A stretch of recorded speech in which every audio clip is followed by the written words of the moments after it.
And welcome back to the Existentialists. Ladies and gentlemen, this is Tony B with my co host Miguel Gomez. And today we have some very special guests from WHAM Radio. We have Anarchist and the famous Marboro Man. Applause line here. And there it is, Anarchist, Marboro Man. Thank you for coming on.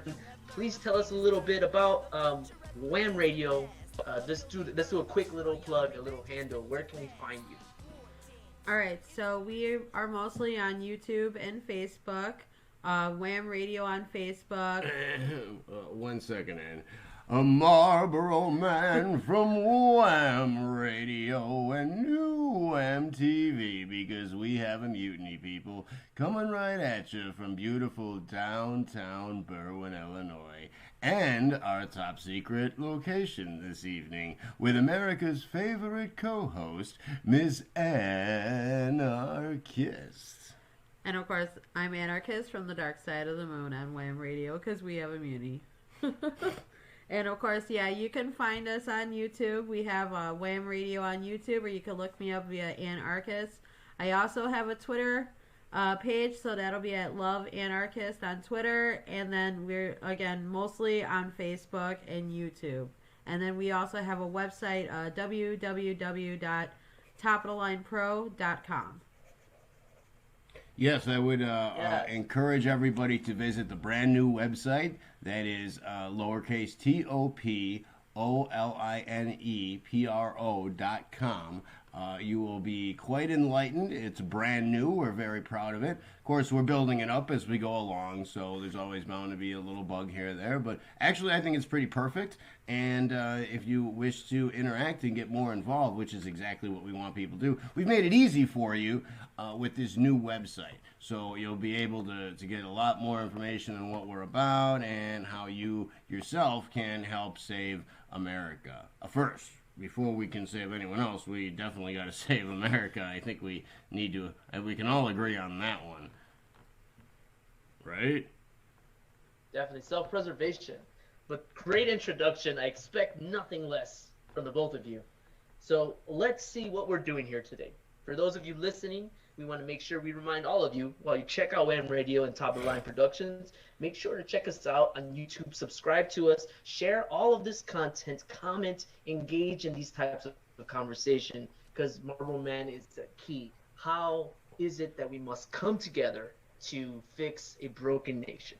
And so the topic of today will cover COVID-19 pandemic when it comes to government shutdowns, business shutdowns, mask mandates, and of course, the implication of what a $2,000 stimulus check could mean for many Americans and what it could mean for future generations in our country going forward.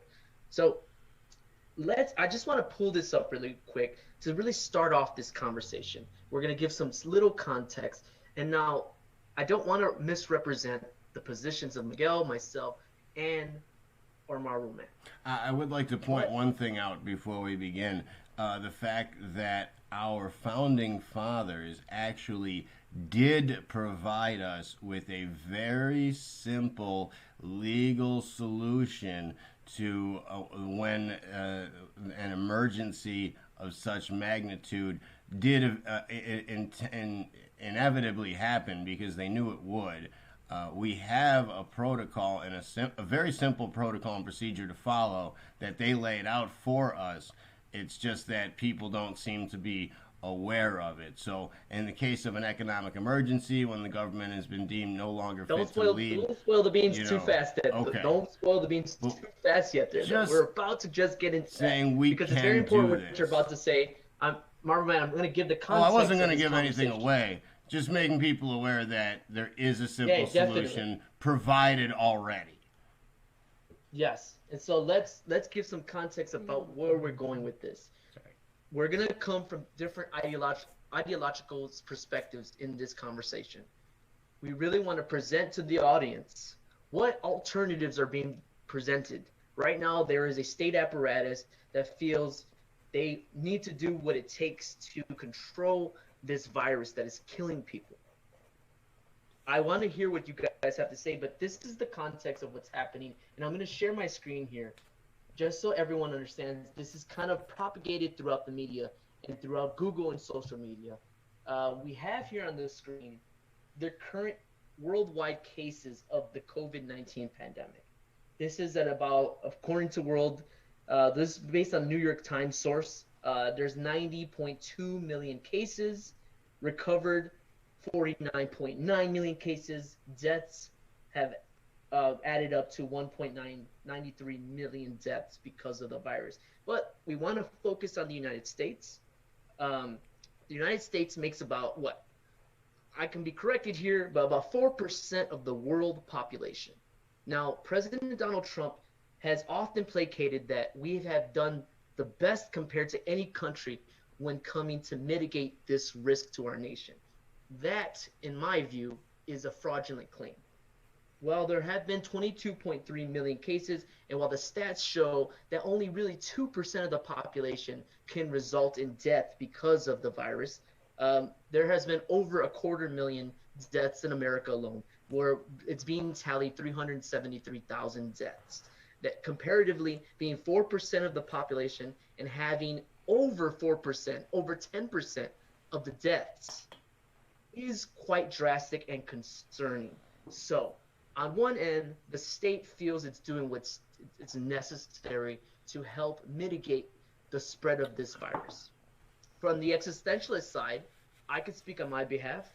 I'll let Miguel show his side, and then Marboro Man, anarchist, I really want to hear what you think about what it takes to mitigate this. In my view, there has not been done enough by our institutions to help mitigate this. This was an epic failure. And so now I want to hear where Miguel comes from. That way we could run this conversation and just keep passing the mic back and forth. So Miguel. All right. Do you want to stop sharing? No more share. Okay, so just let's lay the basis. Those numbers are confirmed cases. So the real actual number of cases of both of infections and death is much higher. How much higher? We don't know because they're unconfirmed.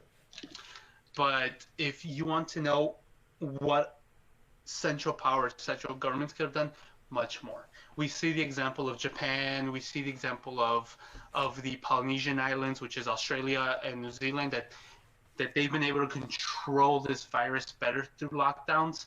Now, Wuhan supposedly has controlled this virus. I don't believe China for one bit. But when you're talking about countries such as New Zealand, Australia, I will believe them because they don't have a history of lying to us as much as Wuhan has. But I think when it comes to something like a virus as opposed to something as terrorism, a virus really needs a strong central government to coordinate a response and control a response to control a virus. So that's my bit. I don't want to take too much time. Next. Thank you, Miguel. Okay, so coming from a voluntarist perspective, we don't want the whole control system. We don't want any of that because we want people to be free to be able to make their own decisions. So our solution, we want to create what's called a security culture, okay? Which is establishing a set of shared expectations to minimize risk without infringing on people's rights, okay? But we altogether cannot avoid risk altogether. Like, you have to be realistic and say there's risk no matter what, and what is the degree level of risk that is acceptable to you.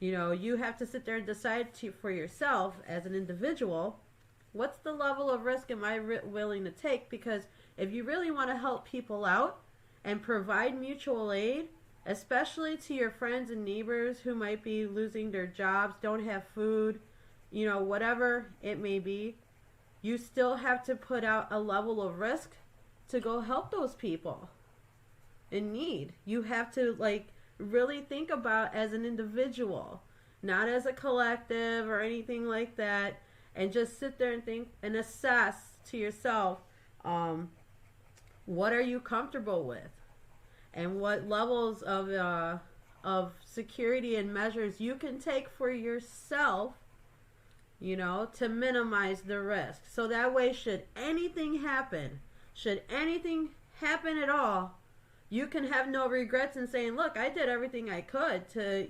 mitigate and assess the risk and do it all. If it happened, it was really out of my control. Because my philosophy has always been, if it's in your control, don't worry about it. And if it's not in your control, don't worry about it. I think one place where we can all agree is, even if you're coming from a voluntarist perspective or a central government perspective, is the way that our federal government and our states have handled the pandemic. They've bungled it. They've really just fucked it up. I can agree. No matter where you're coming from, they've messed it up. Now, to what degree, that's where the disagreement actually lies. But we'll get into that. Yeah. I'm gonna make sure. Definitely, Marboro Man. I don't want to treat Marboro Man and Anarchist as a shared mic. Mm-hmm. So, Marboro Man, do you want to add on to what Ann has already stated?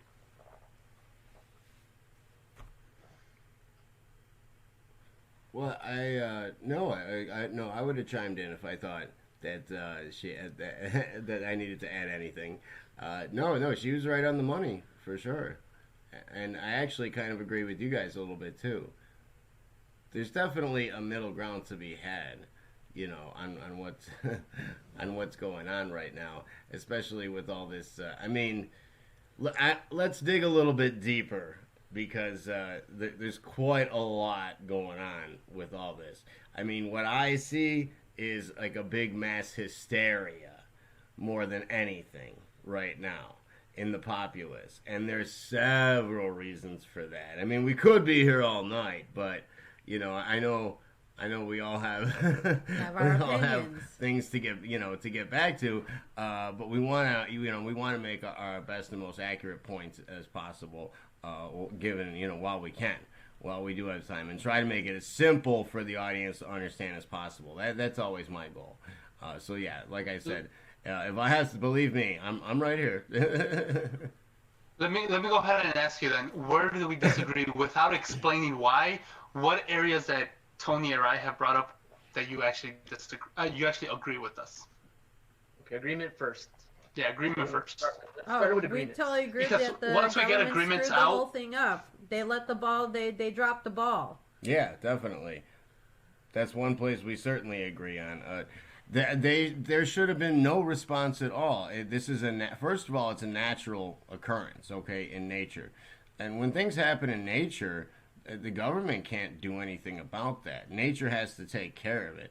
Anytime the government tries to get involved in anything other than simple disaster relief, just to try to get people back on their feet, I mean, they can't do anything about preventing the actual earthquake or the hurricane or the occasional pandemic, whatever it might be, especially since they plan those out, Yes, they did.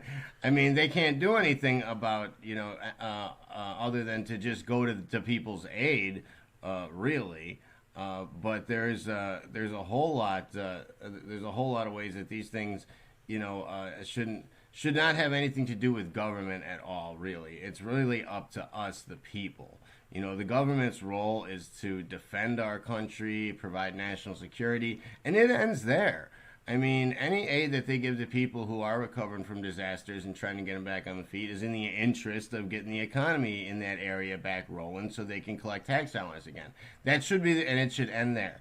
That should be the only interest that they have in something like that. And that's it. And just go back to focusing on what they're supposed to be doing. They've taken on so many different roles by now. And I think everybody can see the government's just way out of control. They're too large. People have to make up and justify these stupid, silly jobs. And the worst part is because they're government jobs and they're guaranteed jobs, they don't have to try at those jobs. See, if that was taken care of by the private sector, we would do a Okay. much better Let me interject job. here. Let me interject here. You're saying that one of the only roles that the government should take is national defense. I agree with you, 100%. National defense completely left up to the federal government. Is that the only job that the federal government should have?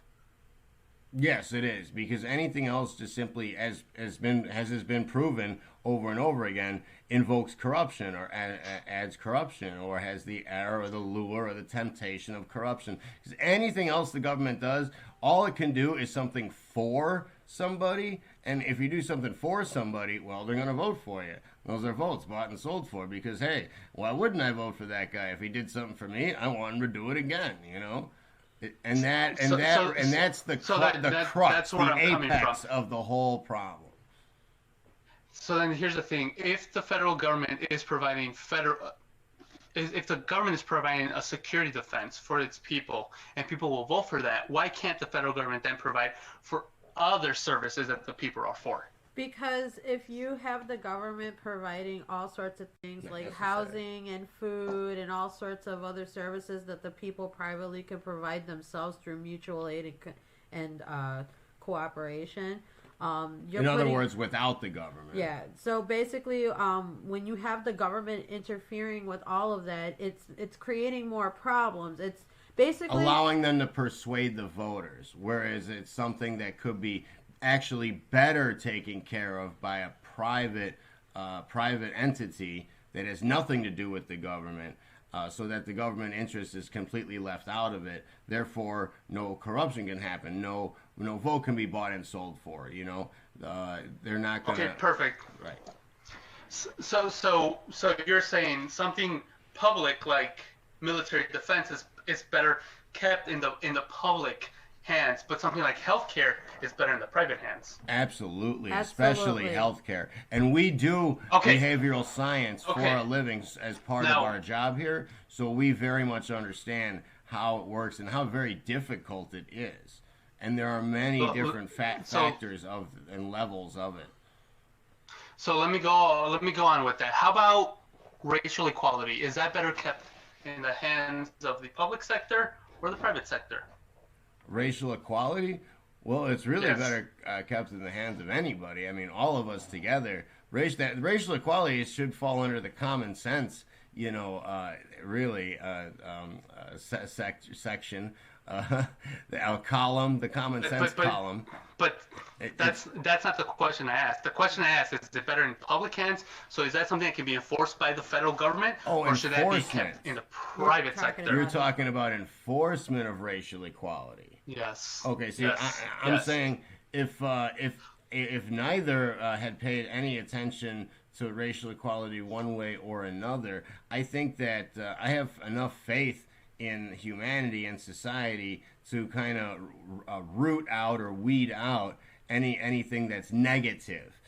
So in other words, if the money's green, we all get along in the end anyway. We have to rely on somebody. You know, if we don't like their color, the more we rely on that person, eventually we're not even going to notice, because you know that's the whole idea behind that kind of a social evolution. Taking it back as a what did we call it, like a reputation-based society. Which would be quicker, actually, again, if you took the government out of the equation, because we'd automatically have to do it on our own anyway.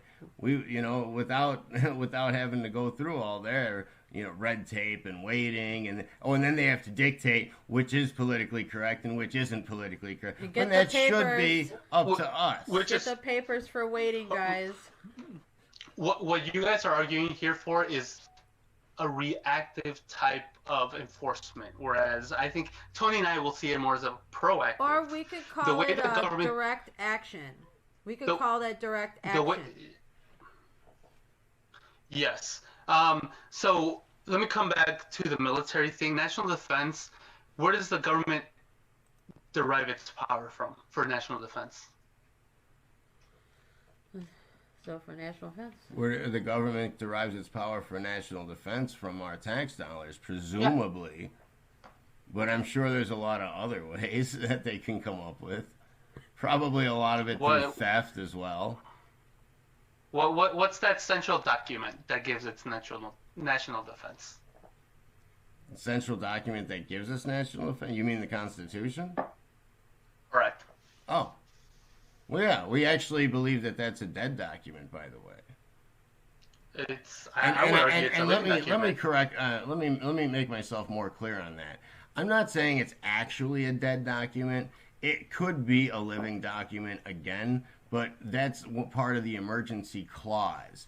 Okay, we automatically go back to the beginning, to what works, to one document, shed it of everything else, and then when the time comes where we're mature enough as a country to amend anything, we can go back to making amendments again. But for right now, it should be looked at as a dead document. It is what it is. If it ain't there in the Constitution, it ain't a thing. But Marboro Man, that's not how Congress works, does it? Oh, of course not. No, Congress looks at what enumerated powers it has, such as the spending power, the taxing power, or the Commerce Clause, which racial equality, which we just talked a few minutes ago, falls into that power, Commerce Clause. Whereas if we want to raise the drinking age to 21, which I think is completely asinine, and I think all of us can argue and can believe that the drinking age should be 18, Congress, through the spending and tax power, actually through the spending power, can make it 21, which is complete bullshit. And our national defense, our programs for healthcare come under the taxing power, which are enumerated powers under Section 1 article. Under Article 1, Section 8, that's where Congress takes its power to do all the programs that it wants. And these are legal. These can't be overturned. This is where it gets its power. What I'm trying to get at here is the only power that Congress has is not just national defense. It has all these extreme powers, and I hate them. I want Congress to be controlled. It is what it is, though. Go ahead. I agree with you on that, but the part that you're let me give you an example. If you were a member of the American People's Club, you wouldn't have to worry about any of that stuff that you just mentioned as all restrictions, by the way, all obstacles, all things you don't like that are in your way. Well, if you're an APC member, none of that stuff has anything to do with the Constitution, so you're fine. You can participate in those things you want to do. And no one will say anything because it's a private club. You're not allowed to say anything to anybody else. If you want to remain a club member anyway, and you want to remain a club member because only club members can do business with each other. And if you want to eat and pay the rent, you got to have your club member card. You see how that works? Well, yes. The only thing I think you have to look at it now, you're looking at what's true or false. I mean, you're looking at what's right and wrong, which in this case, it's right to be in that club. It's wrong to impose anything upon that club. Well, what's true and false? Because the Congress still has a lot of power over us, unless it infringes upon our natural rights, which I will agree with you. Our natural rights, which are best protected privately. Say it again. I'm sorry. Which are best protected privately. Yes and no, because the 14th Amendment actually shown that Under our private rights are best protected by the federal government against the states. Right, Even the state, which is right. So under the circumstances right now, because of the Patriot Act, they're best protected privately. So you're gonna hate this answer, and I hate this answer, but the answer is it depends. But let's move on. Tony, do you want to take over? Well, yeah. So far, I want to make sure we get the gist of what's occurring here, right? We want to wrap this up around COVID-19 because we know, and on our stance is the state not doing enough is the critique we hold. On WHAM Radio's end, anarchists and Marboro Man are saying the state being depended on to do something is the wrong approach.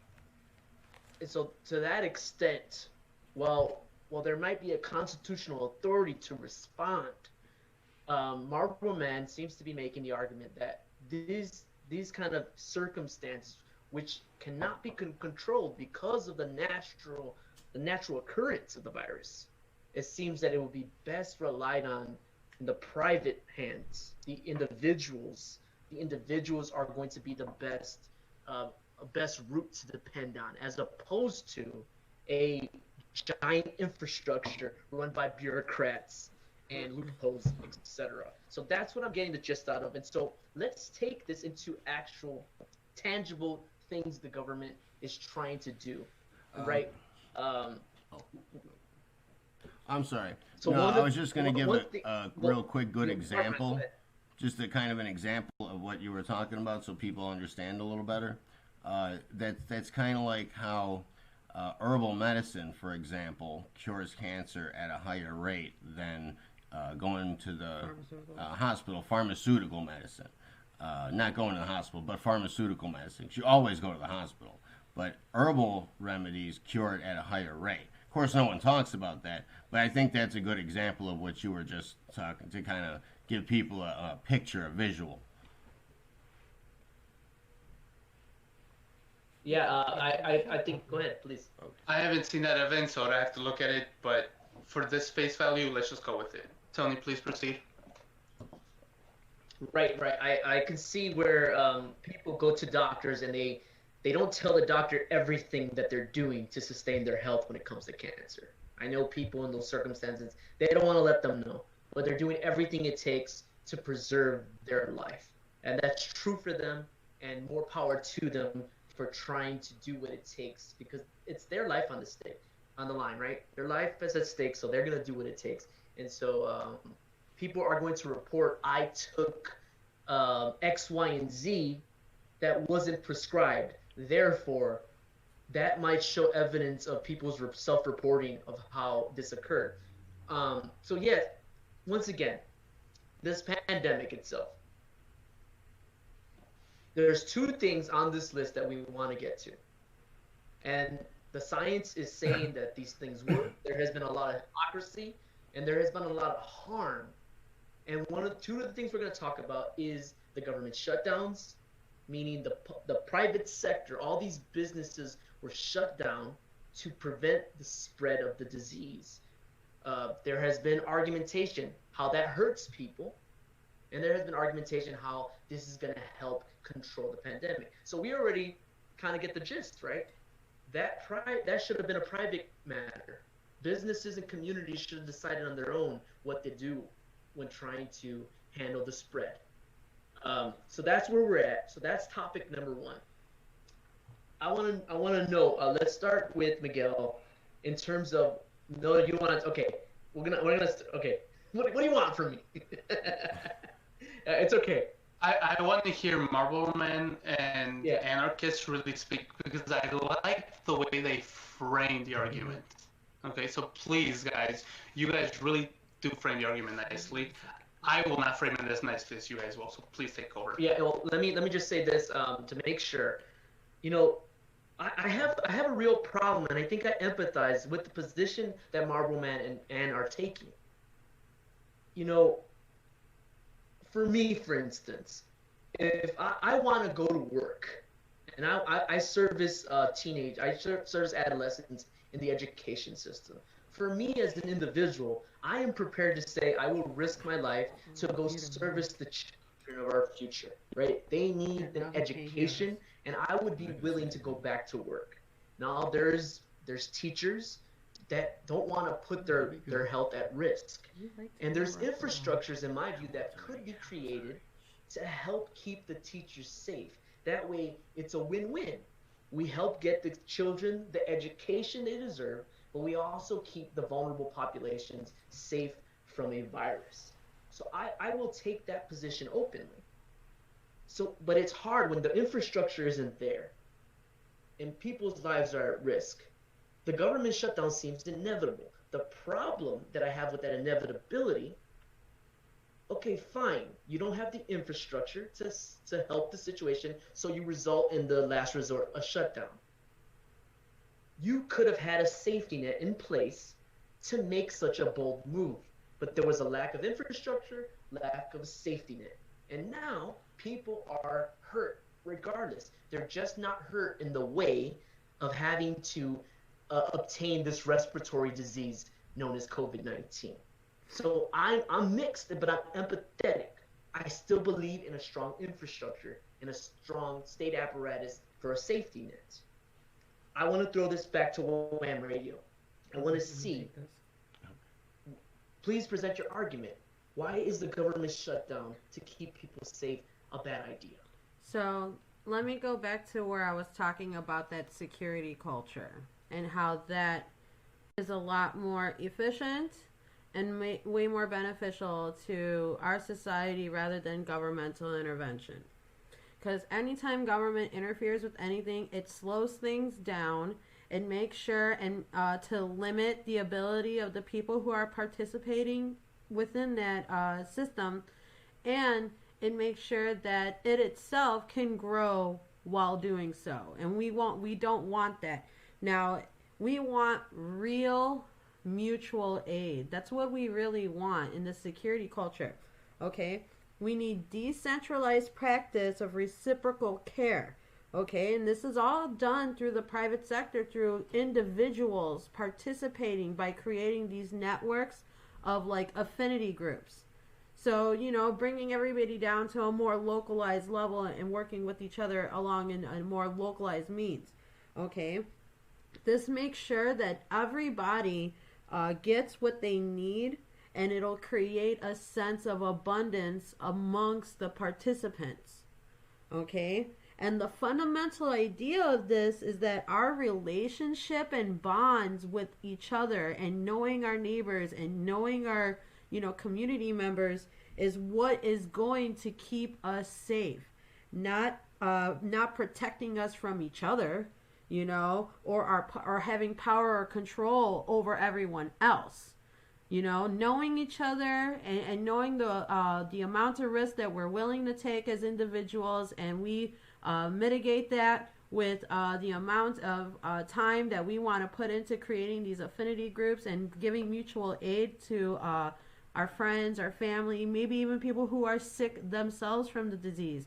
They shouldn't be completely isolated and left alone in a corner. Like, I feel bad for my friend. He just got out of jail and he can't even see his 80-year-old mom before she dies. You know, and he's been in jail for a long time, and that's not fair to him.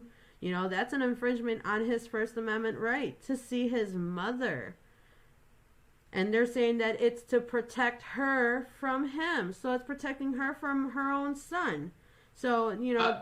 you said First Amendment. Which right on the First Amendment? That would be freedom of association. That would be under association. Okay. So, okay, again... go ahead. Sure. Sorry, my bad. No. Okay, so, let me just give this very specific example. I don't want to dismiss or go over, I don't want to go over this kind of the freedom of association. But when it comes to, let's say, a security culture, we know that even some state and local governments, right? It's right. What I know, it's not ideally to what you might be advocating for, but even at the local level, right? That local jurisdiction, it probably aligns more with what you can desire, as close as you can get to self-governing as possible. Would you agree to that? Oh yes. Right, okay, even if we get everything down to like a county level. You know, going back to just the county level alone. So we got Cook County, DuPage County. Even getting down to the county level would totally fix a lot of the problems that we're seeing. And then once we get down to the county level, it'll just be direct action pretty much after that. You know, the people themselves will no longer need a representational government. They'll actually have a direct democracy, which is what our owners are afraid of. They want us to bicker over who's going to sit at the top instead of figuring out how do we solve the problems instead. They don't want us to do that. They don't want us to vote on figuring out the problem. They want us to vote on whose face are we going to put up in TV and who's going to look good to Russia or China. I'm going to share the screen right now. Marboro Man, let me get a response from you once I share the screen. That way we can put into context of what's happening. So right now I have right here, this is from the Institute for Local Self-Reliance. And they presented an entire list of actions that were taken to respond to COVID-19. I'll even zoom in a little there. So in the state of Alabama, for instance, we'll go down to the Chamber of Commerce, West Alabama Community Foundation of West Alabama. They created a small business relief fund offering grants to businesses with between 2 to 50 employees. Well, that's the definition of small business. I don't know about the federal definition where it's like 3,000 employees or some shit. The fund had awarded more than 60,000 to 18 businesses. Now, this seems more like what you would actually advocate for, right? And I think I advocate in the community I live in. I live in Cicero. The Cicero response was poor. At a local level, why did you not have an apparatus to respond in this situation? Wouldn't it have been wise to, build a network with these businesses in your community and have a strong response to help keep each other up in these hard times? I say yes. They should have done that instead of waiting for the federal government to come. Yeah, but don't relief. remember during the riots in Cicero, as soon as the people were trying to defend themselves and stop the rioters from coming into Cicero, the mayor, what was it, Larry Dominic? He went out there and he's like, no, go home. Don't go and defend yourselves. How dare you? I mean, I'll commend you a little bit. You kind of made us look tough, but, go back. Wait, let us do the job, okay? We're the real adults, not you guys. That's basically what Dominic basically presented himself to you guys over there in Cicero, which I thought the people's response was direct. I think it sent a clear message that they are not going to tolerate that type of behavior in their town. It's bad enough that Cicero has a bad reputation for their gang violence and stuff like that, but I've lived in Cicero for 8-9 years, and I've had a pretty good living over there in Cicero. I love the residents in Cicero, and if I could go back, I'll go back. So, come back. Yeah, I will. I probably eventually will. Yeah. I'll open up another office over there. Miguel. Tony, I think you can you can respond to this, not back me up on this. If I am incorrect, you can fix me. I live on the south side of Cicero, so I was a little bit removed from that. And once those, I don't want to call them riots. What's the right word? What do we want to use for this? It was looting. It was basic looting. That was what was happening. Okay. I watched it. I was going on in front of my house too. Cicero, yeah. I have seen your videos. Let's go with looting. When the looting happened, I live on the south side of Cicero, so I was a little bit removed away from when it happened. I stayed away from it. Tony, trying to be a hero, he went up to it trying to... I know, he went marching down the street. I saw that video. Tony, I'm telling you, Tony has a way bigger heart than I do. But Tony, you would agree with me that when this happened, either the state, not the state, but the local community, so Cicero police, was adequate, or they was adequate enough to deal with this, and they really didn't need the people to interject. I can back that up. They were adequate, but they were also corrupt in their response. I'll give them props where they're due. The National Guard joined Cicero police. Now now you're messing with it, because I'm talking about local. If you're talking about the National Guard, then that's the state. Then the state. Let's say this: the National Guard didn't really do much besides a presence. That's it. It was from what I saw, right? What I saw and what was documented, the National Guard was more on patrol, while the police of Cicero actually went and did the dirty work. They did the work they're supposed to do. If you guys go on my YouTube channel, I actually have the actual police audio recording of the incidents for that day. Cicero police called 4 different police departments in the surrounding area, okay? They had no control at all. None. They were shooting. That guy got hit. As soon as the first guy got hit, you had the stress calls coming left and right, okay? And then people were scattering, and there was a lot of people who came with their own guns and did more for that town than the cops did, because they called Stickney, they called Berwyn PD, they called Lyons Township, and they had Oak Park PD and some Chicago PD there, plus the National Guard. And I watched them roll up and use Morton West as their little quote-unquote secret little lair, planning out how they're going to lock down Berwyn, Cicero, and stuff. Yeah. Like, we have all the wealth. You know what I mean? What are we? We're like little suburbanites that, we're not a rich neighborhood. And all of a sudden, now we got the National Guard rolling in. Mm-hmm.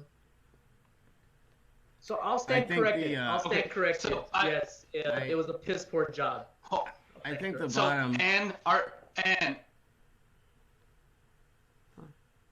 let me just get this question in. I'm completely sorry. So we're talking about the individual, we're talking about the municipal, we're talking about the county, we're talking about the state, we're talking about the federal government. Which level are you okay with securing what happened on that night? I think So the that question is, I think the bottom line go ahead, here. Marboro Man. Just go ahead. I think Go that ahead, go ahead. the bottom line here is just any time the government gets involved in anything, and let's face it, it barely has any, you know, any way to really provide national defense well. It's barely doing that and national security. So anytime it gets involved in anything else, it never goes well. It never has gone well. I don't think that there's one program I can think of in history that was ever ultimately successful that didn't do anything but land us further in the toilet further down the line. I think pretty much every single one of them. The best thing that, like I said, that they can do is stay out of it completely and just look after the defense and the security. And I understand, like, looting and rioting does kind of fall under that. But again, we have a police department that's supposed to deal with that stuff. On top of that, we do have our own abilities that are, you know, we can deal to support them in the efforts, right?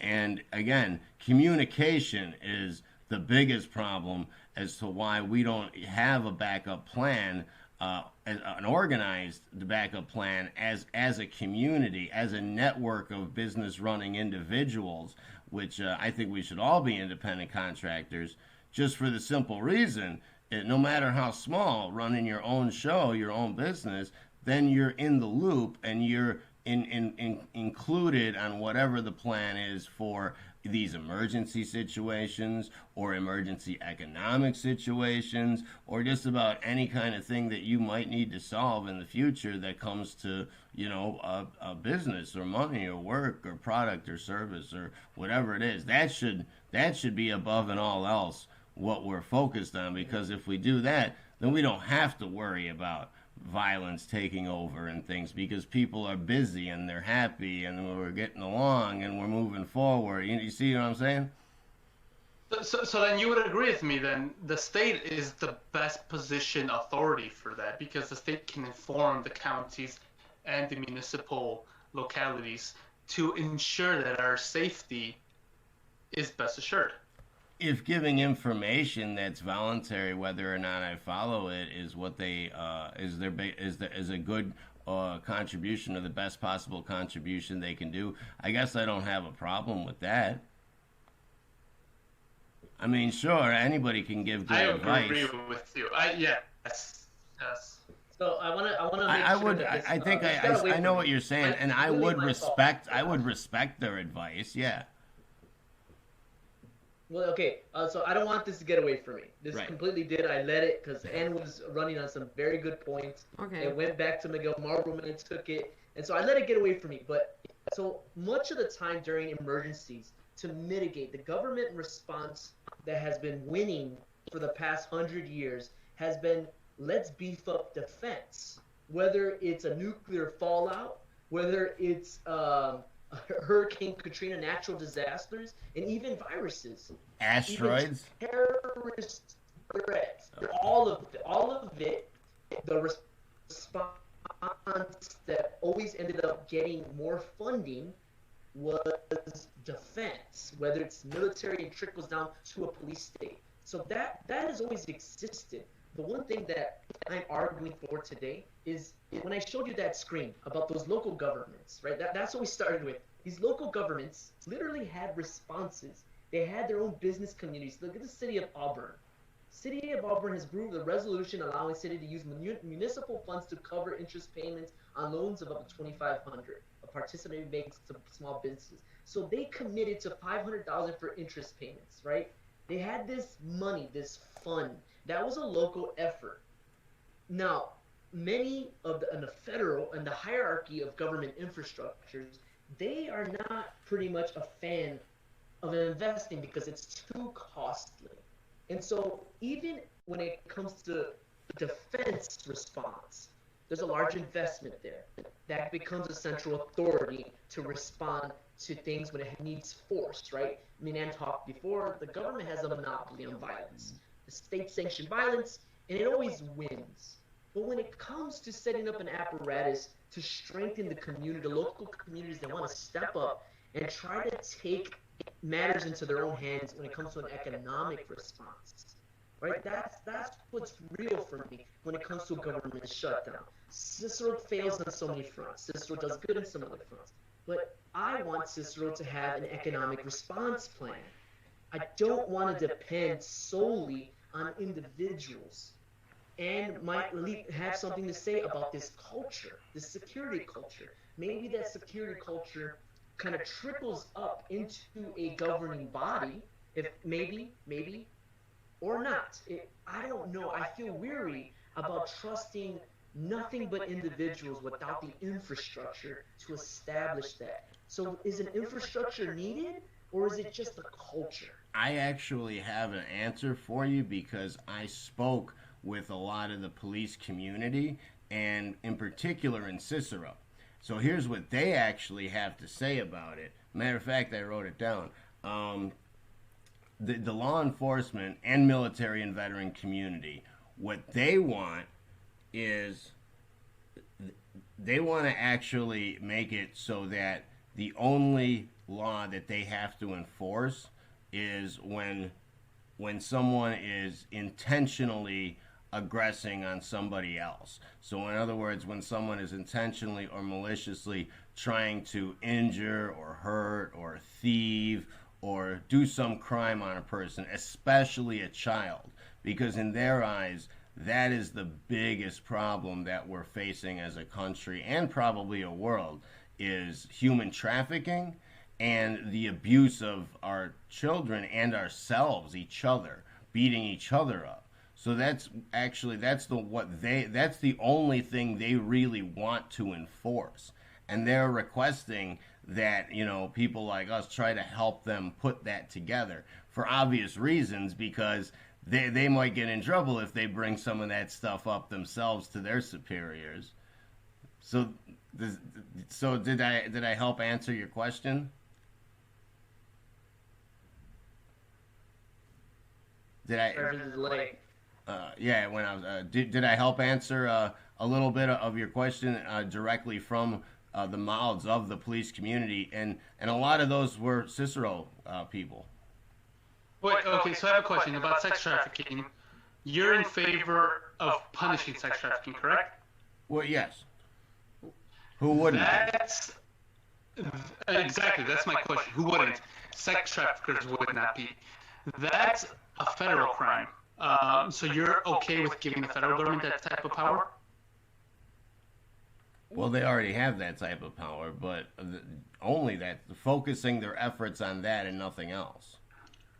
But that's not the question I asked. The question I asked is, are you okay with giving them that power? Yes, of course. Okay. I know what you mean. Even though I'm an anarchist, yeah, no, I'm yes, okay. Yeah, I'm not against the government.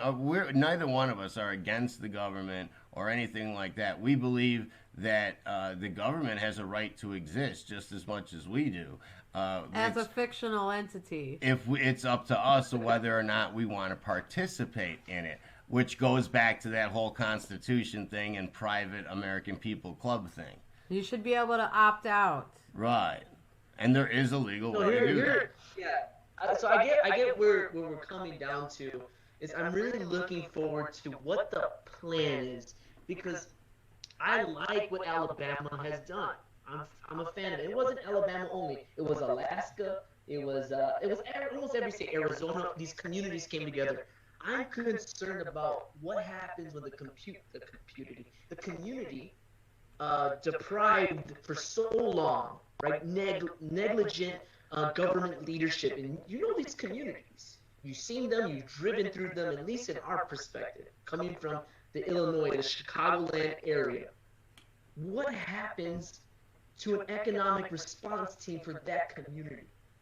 Who comes in and tries to restore, tries to produce, if these people are left off dry? See, that's why I'm having concern really trying to grasp the direction of having a security culture, a group of people that are committed and invested, right, individually on a body politic, right? So I'm concerned.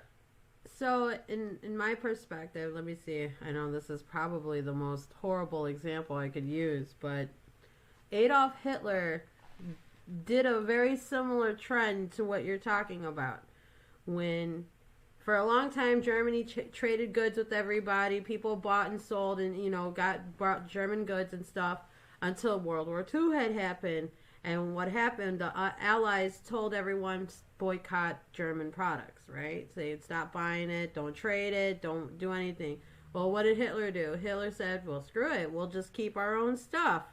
And that's what ends up happening. They got wealthy on their own production.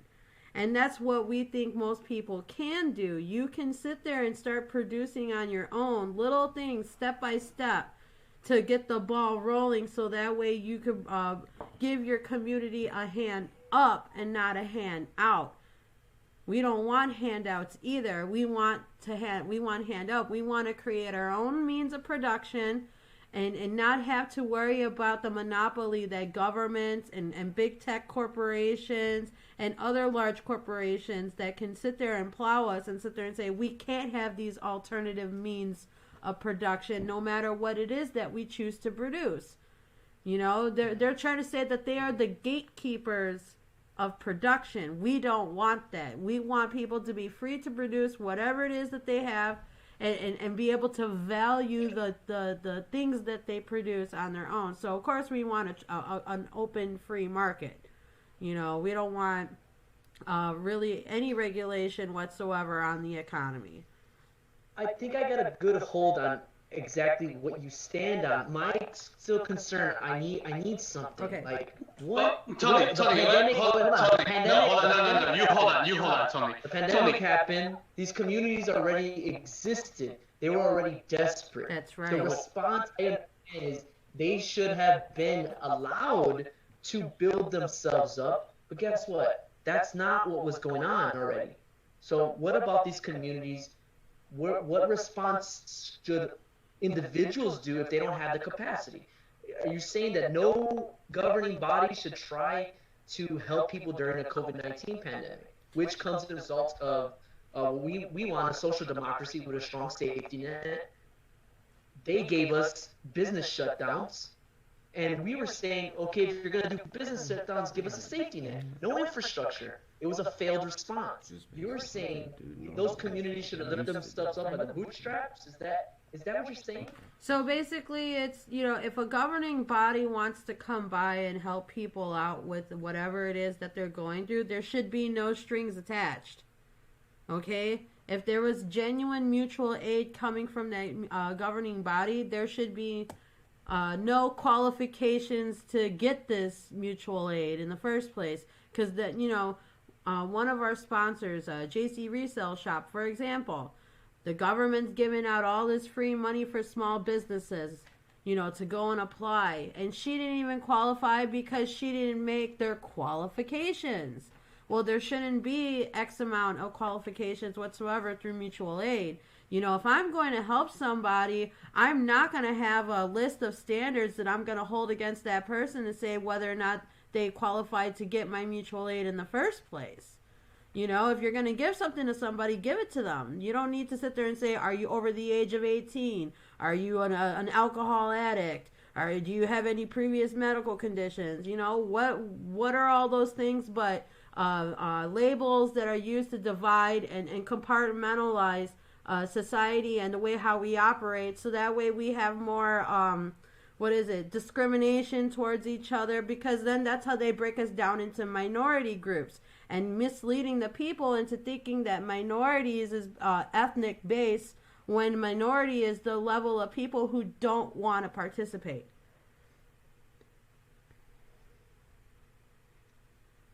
I want to make sure I hear what you're saying, but the west side of Chicago, they need an infrastructure created by the government. Are you for it or are you against it? I'm actually against it. I think a lot of the people could do it themselves. Me personally, okay? And that's the thing. I would never want a governing body to enforce my wants of them to be individual and do it themselves. You know, if you're not going to do it, look, the best way to put it with government, if you yourself will not enforce it yourself, why get somebody else to do it? I have a question. A better way to kind of look at it talking is about the government rules. We've talked about national government, state. How far then should state power extend? So Just give me that quick answer. the people should have the same rights as a governing power. So again, rights cannot be they're immutable. They cannot be given or taken away. You cannot give away a right, let alone allot a right to a fictional fictional entity to have the right to do so. So if you don't have the right to kill, why would you give a fictional entity the right to kill? I.e. going to war or whatever it is. You know what I mean? If you don't have the right to tax somebody, why would you give the authority to a governing body to do it if you don't have the right yourself? But no, that's not how it works, because Congress has the war powers and Congress has the tax power. But the people don't have the war power or the tax power, and that's the problem. That is not a problem, because we're individuals. We're not central governments. The central governments have those powers. We as individuals don't have that power. It still That's doesn't just, make sense. I agree with you. I agree with you. It's fucked that. up. But that's how it's set up legally. Right, as a legal fiction entity, it does not exist. Man. Yes. No, it exists insofar as if you take it to court, your claim will be thrown out of court faster than I can kick. Oh, I know, because, people legitimize it by participating in it. The way I look at it is like this. What's wrong with the way we used to do things? We're trying to get people to do the things that we used to do that worked. Things that were proven that have worked. Well, for example, I always use the old Western town as a good example. That worked. We should go back to that. Or, for another good example, for that respect, staying in that time period, which is about with the time when those things worked, the Little Red Schoolhouse worked infinitely better for educational purposes, not for schooling, but for educating the kids, worked infinitely better than anything that we have come up with today. Those kids were a lot better educated coming out of the Little Red Schoolhouse than they are coming out of high schools and colleges nowadays. And everyone says that. I don't know if everyone says that. I would have to look at that. But, and I would have to ask you then, something like a mask mandate or vaccination. Why don't you? Okay, actually, no. Let me back up. We never needed it before. Because we didn't have a virus before. But let me back up. Let me back up. Let me say. Let me steel man this argument, and please correct me if I am not correctly saying it. But we can't give rights we have ourselves, correct? Basically say we can't, if we don't have the inherent right to do something, then we cannot allow that right to another person and or entity. So again, if you don't have the right to kill, you can't give that right to something else. Right, which I agree. I think the death penalty, and I think you'll agree with me, is abhorrent. I am against the even for treason, because treason is the only crime that's in the Constitution. There is no punishment included in the Constitution for treason, but the closest punishment is the death penalty, and I am completely against the death penalty. I'm against the death penalty too. How about you, Marboro Man? You're against the death penalty too, right? I would say it's on a case-by-case basis. I like that answer. How about you, Tony? Are you against the death penalty? I'm against the death penalty. Yeah. Okay. So let's come back. If we're looking at this, rule that individuals cannot give the same rights as other individuals or other entities, then where does the Ninth Amendment fit into this? Cite the Ninth Amendment for Tony B, please. The Ninth Amendment, what it says is that any rights that are not enumerated within the Constitution can be given by the states. So let me bring up the actual text because that's what we want to look at. And in that Ninth Amendment, you could give something like health care, something like, let me share my screen, but something like health care can be extended because the Constitution provides that ability to add extra rights that are not already enumerated into the Constitution. So it reads, the enumeration in the Constitution of certain rights shall not be construed to deny or disparage others retained by the people. So the founders were smart enough to say, we've given you 10 amendments. These are not exhaustive and they are not complete. You as people can decide what is a right and what can be extended beyond people, whether it's a federal jobs guarantee, whether it's health care for all, whether it's a UBI. You can decide that. We cannot decide that for you in the 1800s. See, but then that would mean that there would have to be, one of those polls where people go and vote on, well, you got to vote on this clause right here to see whether or not, like example for Pritzker's tax hike or his flat tax, people voted for it or against it, So there's still going to be that poll of, of what the people are going to do there.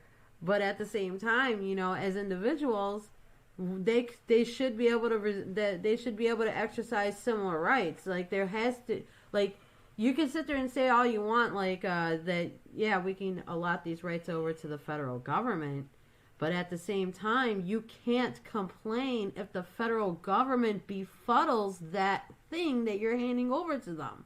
I would say it like this: if it's something that can be provided for us for free from the government, and it's our choice to choose whether or not we want to take it for free, and it should end there. Perfect. I love the way you put that. I love the way you put that.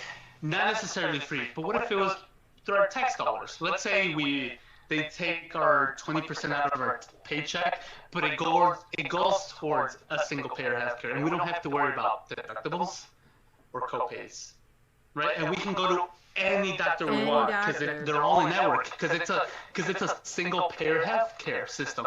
How about that? Would you be okay with the government taking 20% of your healthcare, because they take a shit ton out of our paycheck now. Let's say they take 20% out of our paycheck, but it covers your Social Security, it covers your FICA, and it covers your healthcare. And you don't have to worry about going to a special doctor.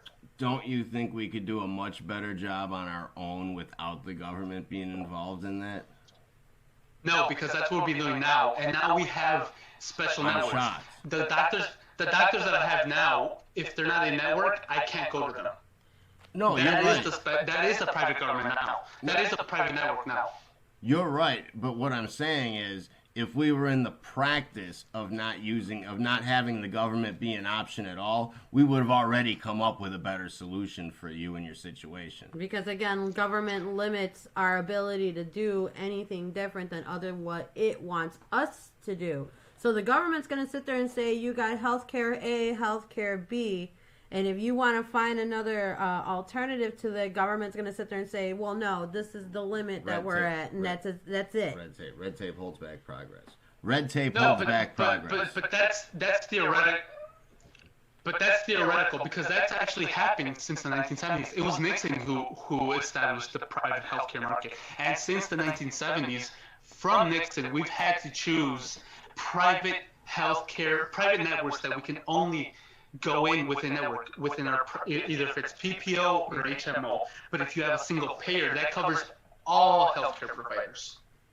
So in fact, a single payer system would expand freedom. Because now you can go to whatever doctor you want. You can go whatever doctor you want, and you don't have to pay health. You don't have to pay a copay. You don't have any deductible. A single payer system increases freedom. It doesn't decrease it. It increases it. But me and Ann and I could come up with a much better system than that. Then why would you use the system that's less good? If we came up with a better system, given enough time, of course, then wouldn't you choose the private system that we came up with? And then we wouldn't even need the government system. I would choose Medicare for All because Medicare for All has actually very good ratings. Okay, so there's nothing wrong with the private sector coming up with Medicare for All. It just shouldn't be run by the government. No, in fact it does, because if a private system comes up with Medicare for All, then it's not single payer, it's private. Do you mean because of the oversight? No, now you're getting to a private public option thing, and that's not the same as Medicare for All. That's not the same thing as a single payer. Why couldn't a private entity come up with Medicare for All? What difference would it make? Because then that's a monopoly. And that's not the same thing as a single payer. Not if it provides it for free. Say it again? Not if it provided it for free. But nothing is for free, right? There's no such thing as a free lunch. No, of course there's no such thing as a free lunch. But I'm saying we could easily figure out a way to provide free medical care to every man, woman, and child in America. But we can just do it privately instead. That's all I'm saying. Tony, can you name me the two federal governments that are run at a deficit? And we talked about this the last time. Two federal governments that run at a deficit. So whatever money we give to them, they never make a profit. What are the two programs? You know I don't like quizzes. I hate them. Right. What are those two programs? No, stop teasing me. I'm thinking about, are you talking like Social Security and Medicare, those kind of programs? No. It's the military and the post office. The post office and the military run deficits every year. But we're okay with them because they provide such an essential service to government. The third one would be Medicare for All or a single payer. We would be okay with that because the point is to cover all Americans, right? We don't want them to make a profit. That's okay as long as we cover all Americans. Who cares if it's in the private sector or not? Actually, I prefer it to be in the public sector because it can cover everyone. The whole thing about making a profit doesn't even matter. Well, I think it could do it either way, but actually with the healthcare out of the way, then the GOV can focus on the post office and the military. And if there are issues with those, maybe they could make a profit. And if we are comfortable with running them at a loss just because they do provide the most essential services, well, that is what taxes are supposed to be for, and that's what we would choose to agree on when we choose to participate in the GOV. You see what I'm saying? Mm-hmm. But I don't see any reason the private sector can't provide free health care for all and even free prosthetics if you wanted, all kinds of things. There's all kinds of eccentric philanthropic things that you can do that are way better than anything the federal government will ever do. See, well, the private industry runs on profit, so the private industry would never want to give anything for free. See, right, so I want to let Ann in right now because I want to say my piece. Ann.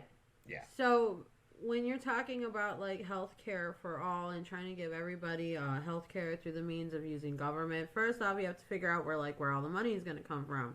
And of course, it's always going to be the taxpayer, and it'll always be levied. Now, here's the problem. When the government picks the type of healthcare you are going to receive, that's it. You don't have a choice. So when you're talking about, Medicaid for all, technically what you're saying is freedom from health care. You don't want to be responsible over your own health care at this point. You want the government to be responsible for your health. No, what we want is freedom for health care, not freedom from health care. No, now you're confusing things because I have an HMO. An HMO, I'm stuck in I know. That's what I have. PPO. I can't go to a PPO, but in a single payer system, I can go to whatever doctor I want. That extends freedom to everyone. Why wouldn't I want that? And it comes from my tax dollars. No one's saying Tell you me can't why have my that. Yeah, we're not saying you can't have that. What we're saying is that when the government takes over that, you have less options actually, because it'll still hold on, because it's still gonna be their doctors, their network, their stuff. That is not true, because I have fewer options now than I would under a single payer. I can go to whatever doctor I want. And if we're talking about issues with claims, there are statutes that take care of that. The False Claims Act can take care of any false claims. Well, what a great way to get you to buy into it than giving you the illusion of choice. Let me make it a lot simpler for you. How about this? Pretend I'm the guy you're getting the insurance from, okay? And you already have the great, good government insurance that's perfect for you, okay? So pretend you already have the single payer, your ideal government insurance, okay? But I want to sell you my insurance, okay? So are you ready? Are you ready to buy my insurance? Okay? It's free health insurance, and it's better than what you have. Now, how can you say no? Because private insurance can't give me as good as healthcare as the federal government.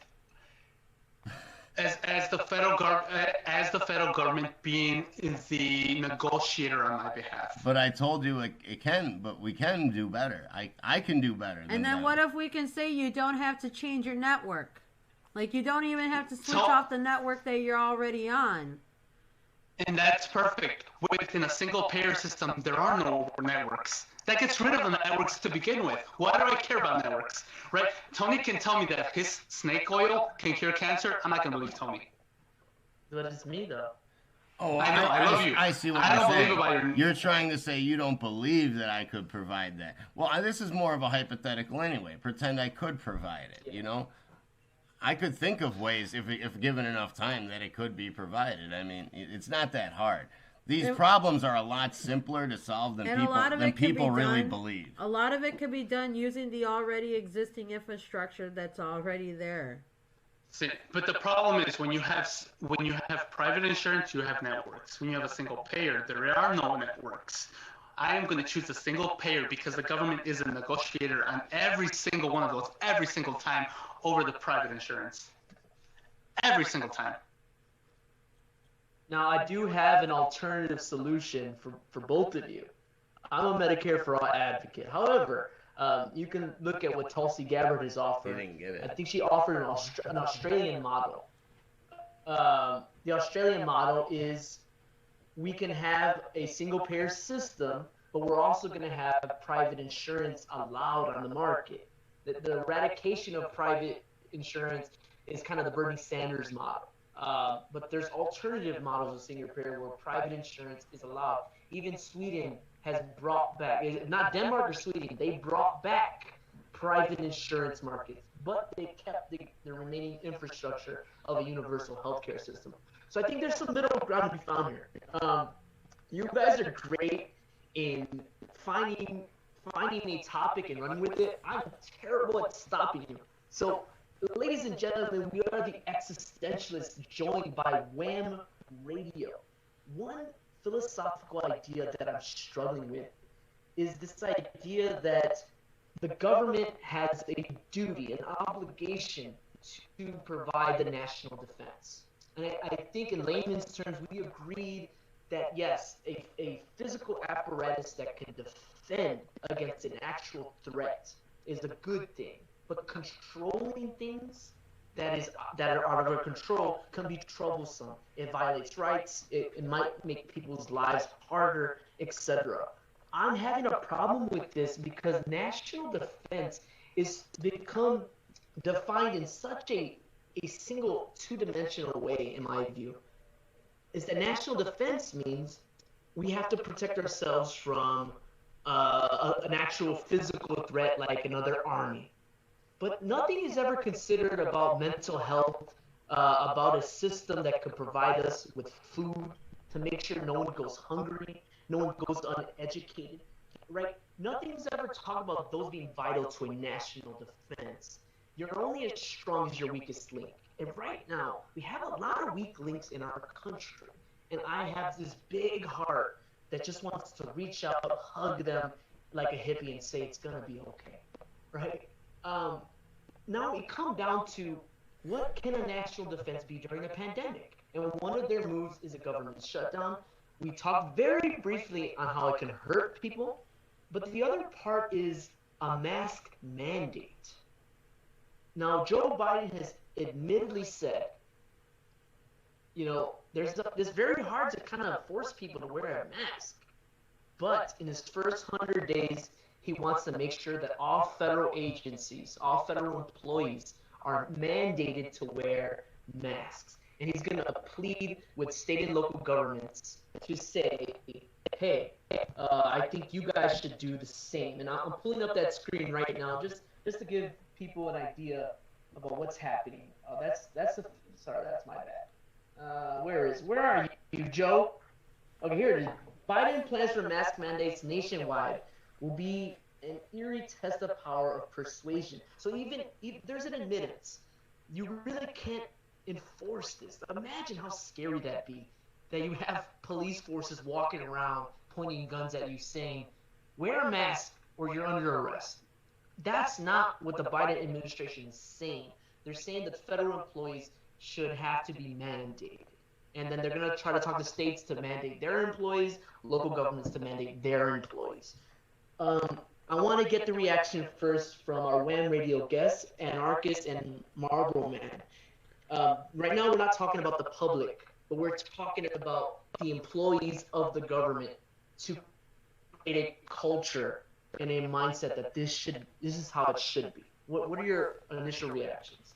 Well, they're probably gonna go first because I believe they said if according to OSHA, they're required to make their workplace more safer and stuff like that. So employers can require their employees to get to wear a mask or to get a vaccine or something like that, and that's still and of course OSHA, we all know, is another governmental entity that created itself to tell businesses what to do, because I believe most businesses can be proactive with safety and stuff like that. With worker strikes alone, that should be enough to give a message to the employer like, hey, get your shit together or we're not going to work for you anymore, or we'll just stop production altogether.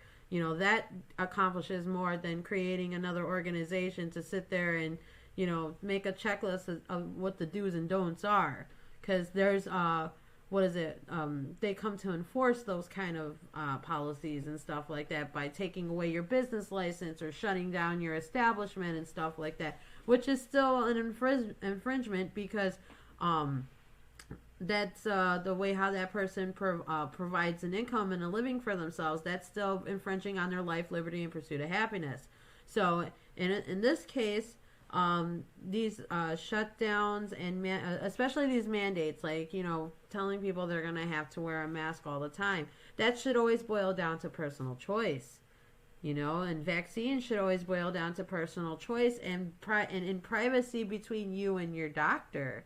You should never, ever, ever take medical advice from someone who's not your doctor. And you should most definitely not take medical advice from a person who plays a doctor on a screen somewhere.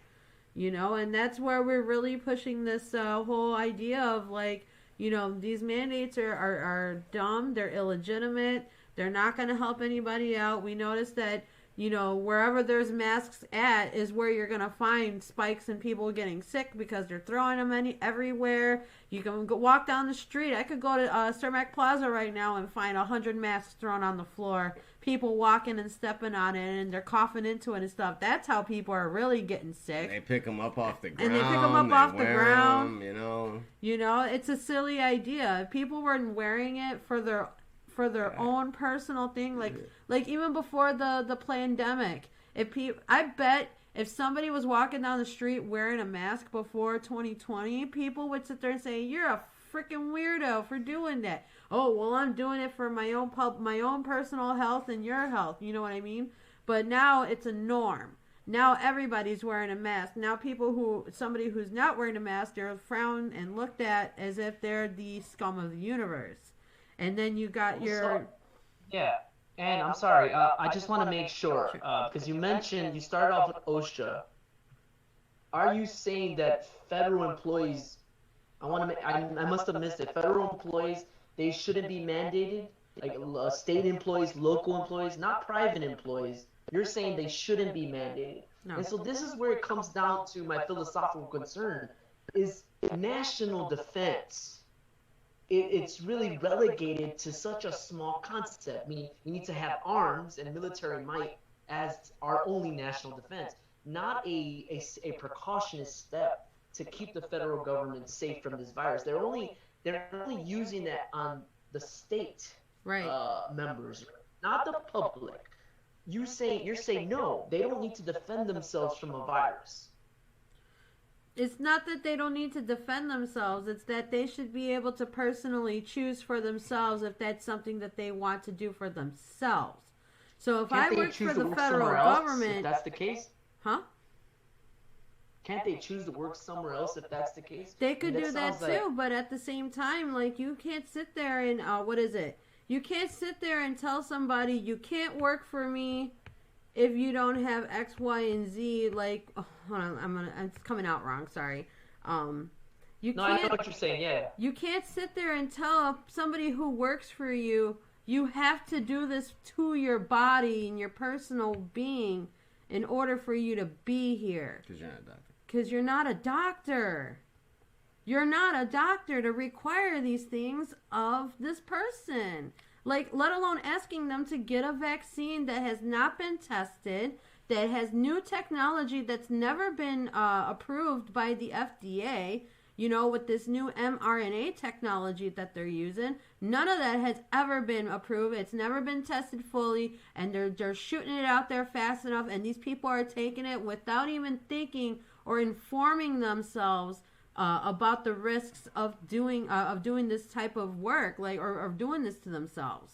The way that I look at it is that this should all just be optional, whether it's good, bad, whatever. But it should be optional, the person, again, because this is really no new information. We do this every single year. We've never needed to go to this extent before, A. And then B, I really don't believe that the federal government is going to be around by the end of the year anyway. I mean, we'll still probably have it. We'll have it. It just won't look the same anymore. It's not going to look what you think it, right.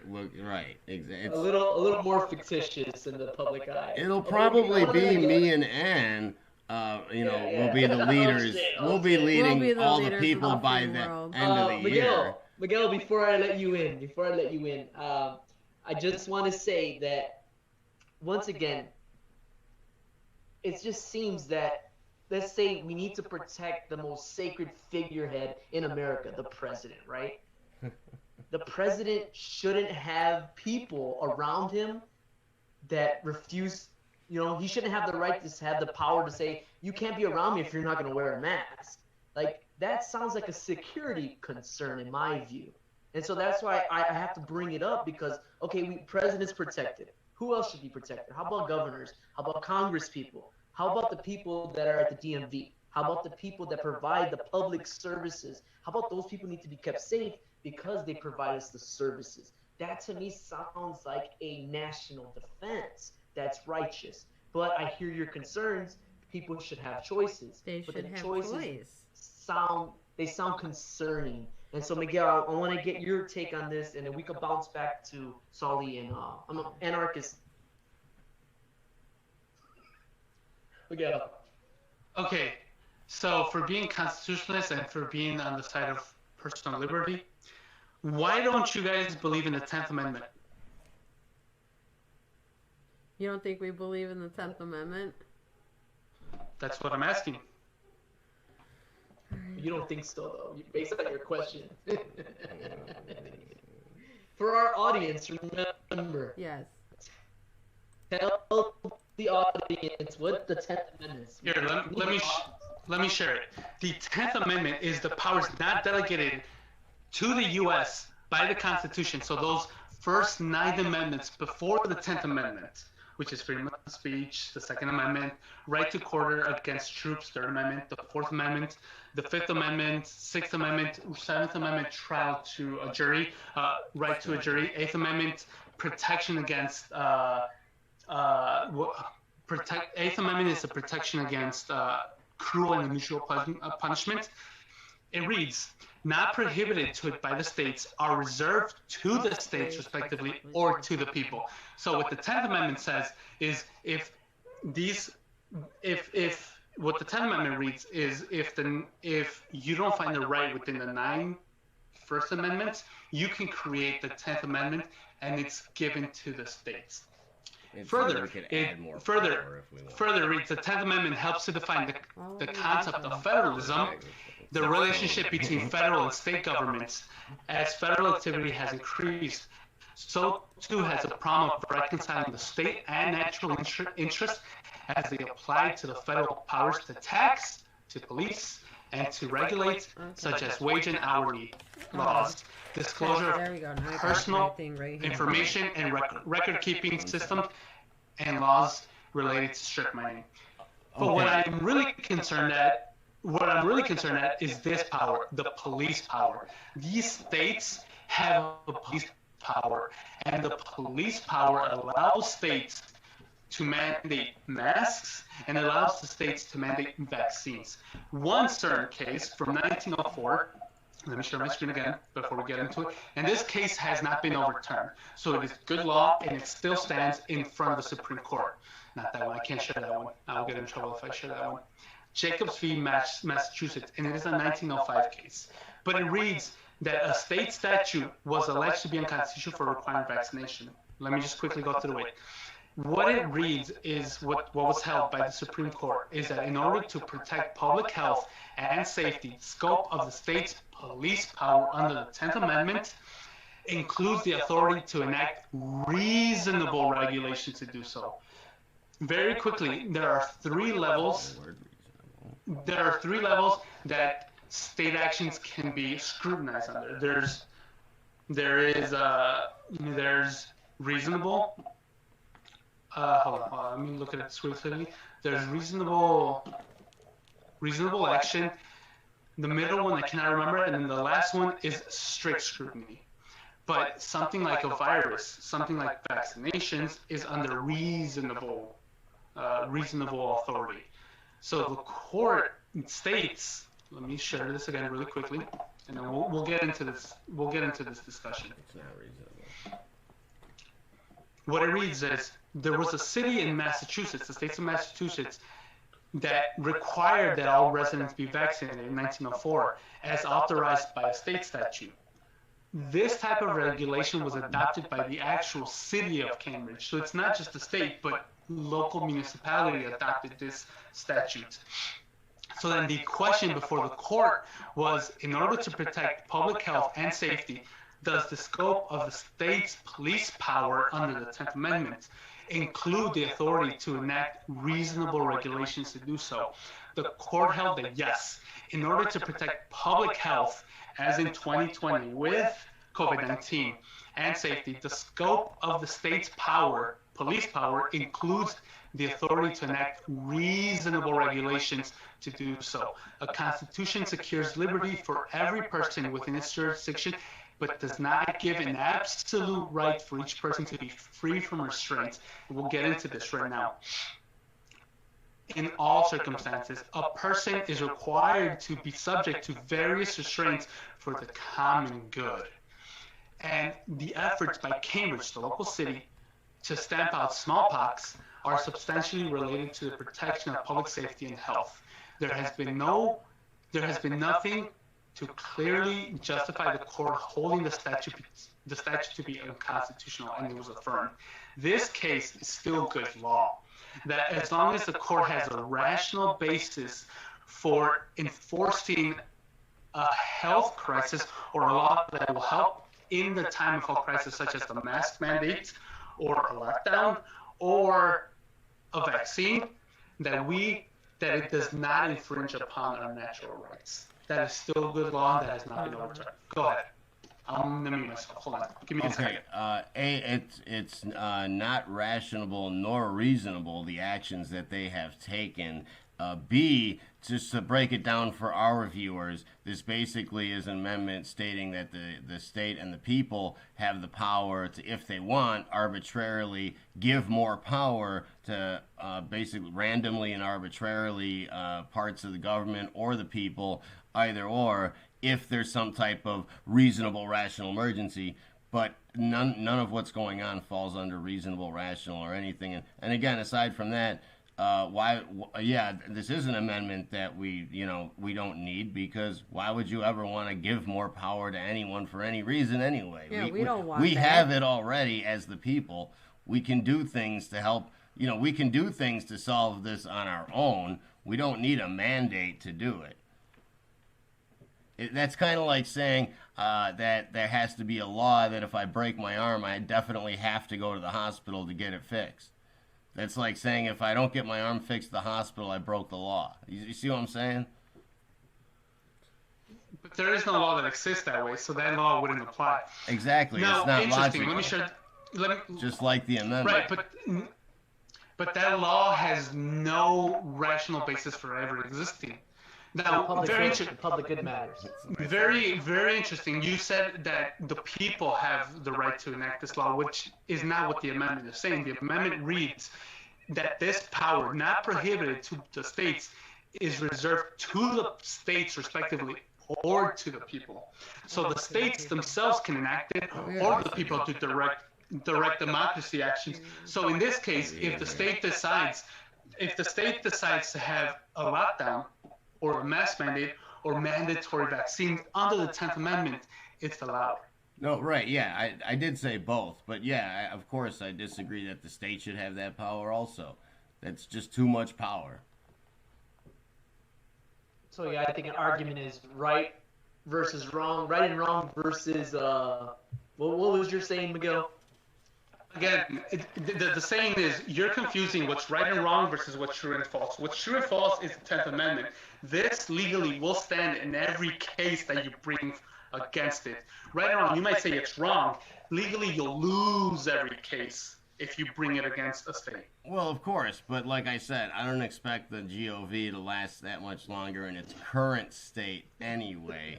But aside from that, that's kind of like saying...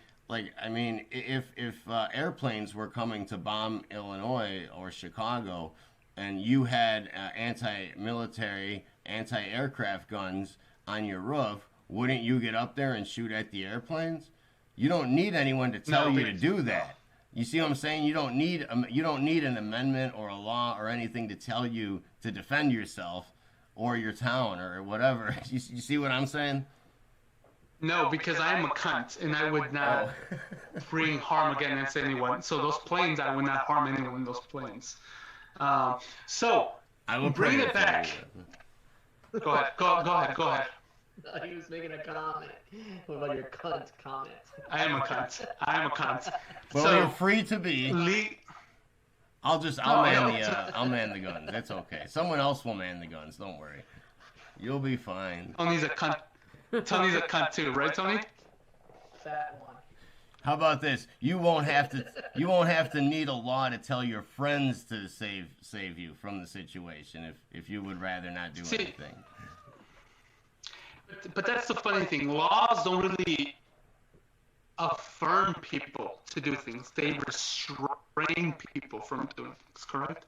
Yeah. America is one of the few places you can wake up a criminal because they passed a law overnight. Now something you did that was totally legal yesterday is now illegal today, and if you participated, now you're a criminal. No, but no, that's incorrect because that's against de facto laws. De facto laws is in the Constitution. So if you did something illegal yesterday and today they passed a law, you can't be held against it because that's against de facto laws. Even if you did it again today.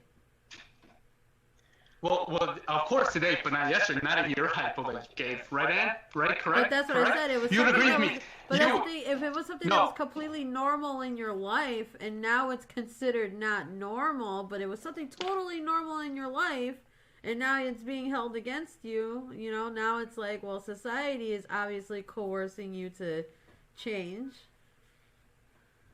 But it really depends, right? It really depends, because if it infringes upon one of your natural rights under the Constitution, then it's not a law that can be held against you. You would agree with me, correct? Yeah. Okay. Tony, please proceed. Here we are, and this is just to make sure that we understand. We care about the public good. The difference in opinion is, how do we get there to preserve individual rights, preserve the sacred document in the Constitution, how we preserve our own health. And it does really depend on every individual act, whether you have a healthy lifestyle or not, right? That plays into this big dynamic. What social democrats like me, Miguel, still has no label to this day, compared to voluntarism philosophers like and Marboro Man. There's always a common goal, and so we kind of see where we can have mutual ground. And one mutual ground that I really, really like, I understand government shutdowns, the implications with that. I understand mask mandates, the implications of that. But a $2,000 stimulus check is just a start, because that's the hot topic right now. A stimulus money in itself, to aid the people in their economic struggles. I'm really convinced that I want Ann and Marboro Man on my side on this. Now, I know there's a deeper argumentation to be had about the currency system. I'm on board. I think our currency system is out of whack. But if you're listening, we have just been talking about what government shutdowns do, mandate on masks mean to us, and how the government should play no role, a minimal role, any role, a major role. We are the existentialists. We want to have these conversations, and WHAM Radio's with us. Make sure we subscribe to both our YouTube channels, The Existentialists, Marboro Man Anarchist. I really want to get your point of view as a WHAM radio production. The stimulus checks. They gave us $600. That was a slap in the face, in my view. What's your whole take on this idea of let's call it a government handout? I'm not sure you might see it that way, but let's call it the government handout. What's going on? What do you think? I'll put it in my own words. Send it all back. Get rid of it. Send it all back. Open the state. Let us go about our business as usual, and get to know each other again, and work with each other, and provide that mutual aid that we've been talking about, and let us be free to conduct business and to take care of ourselves. Because right now, I can give you $6.2 trillion reasons why it's a bad idea. I can give you another 2.5 trillion reasons why this is such a bad idea. I always like to get free money, but if they would just get out of our way in the first place, we wouldn't need their free money anyway. Yeah, it would never have been needed. Now, let me just bring you guys back to the fact that I'm not going to sit here and downplay the fact that whether or not, we're not going to argue whether or not this virus exists or not. That's not what I'm here to argue. Okay, what I'm here to argue is that this has all been planned and orchestrated for a very long time. Okay, when the World Economic Forum started having their meetings about having their little simulations of how we're going to respond to a virus pandemic, they've been talking about this for a couple of years. Even Bill Gates, he has been going around promoting, oh, we're going to have another pandemic. We're going to have another pandemic. Oh, he wanted it to happen because he wanted to push his AKA final solution, which is to go get that VAXX that they want everybody to get with untested technology. That's what they want to push. You know, at the end of the day, they're always going to use the common good as the means to drive that monopoly of violence against us. That's what they're always going to use. So I can see where you're coming from. but I want to make sure. You said it's a bad idea, and then you went into how all of this nonsense has led us to start talking about the stimulus money. And so if we would have avoided the chaos from elites like Bill Gates and others that might have orchestrated this, which I really appreciate. If you, I think I've seen videos of Bill Gates, but make sure we provide those resources in our links if you could cite them. But I really want to stay on this $2,000. Like, honestly, I'm of the Rokana belief. If you know, Representative Rokana wanted $2,000 a month for every working American, or actually every American adult 16 and older. He wanted that. I'm of the Rokana belief. But you're saying send it all back. Get rid of that. Gone. Let us live our lives. Let us live our lives. Basically, what I'm saying is we didn't need the money in the first place. Because had they not interfered in our means of production in the first place, we would never have need to go and pull and ask the Fed Reserve for money that we're going to have to pay in the future. Because now here we got, that new law, I think it was Pritzker. Now we're raising, we're going to have minimum wage to $11 right now, right? So now we got that going on right now. So how is that going to, how is that going to be measured out over time? Well, that extra dollar has to come from somewhere, obviously the employer, and that means they have to raise prices on the goods or services that they have to charge. They're going to have to reduce how many workers they're going to have working. You know, they're affecting, deliberately affecting the livelihoods of any American citizen and every American citizen that has ever owned a business. And that's the problem. Government thinks it knows business, and it thinks that it knows how to run a business, but obviously, judging by how they're doing everything and the mandates that they're putting out, like, they don't know what the heck they're talking about. They don't know anything about business. It's almost like these politicians have never had a real job in their lives other than being a politician. I will gladly pay the extra cents, dollars, whatever it is, to buy a cheeseburger at McDonald's, to give them a good living wage, and to get these people off, WIC, or what's the other program that we have? Anything off. You can't force an employer to pay a living wage, because here's the problem. The problem is that I'm muting both of you. You're both getting muted. You're doing it again. Yes, we can. We can I'm definitely. Specifically, I don't know how that happened. I'm talking specifically about the concept of a stimulus check. So we want to make sure that we don't go into a minimum wage discussion. Let's set a date when we can talk about the whole minimum point of wage. the stimulus check and it being a bad idea is that you're creating debt and inflation in our already collapsing system. We're liquidating the market, and that's actually a bad idea. That's a very bad idea, because now your dollar is no longer the buying power of $1. It's 7 cents plus interest. We really just need the government and the Fed to get out of the way completely of business. Get its foot off the business's throat. Allow it to do anything it needs to do responsibly, of course, to make money. Because when they impose things on business, then they force people into doing irresponsible things, and there's catch-22.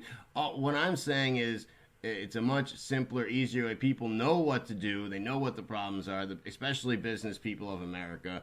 And they'd be able to do a much, much better job, make a lot more progress, much more quickly, without the government in the way, in any way, shape, or form. Then we don't need them to give us any free money. In fact, we'd have resources enough, and we could probably even print our own money and be just as well. We wouldn't even need them to print the money anymore. And people don't understand that the stimulus money... Hold on. There's a huge flaw in this argument that's saying that by the government messing with...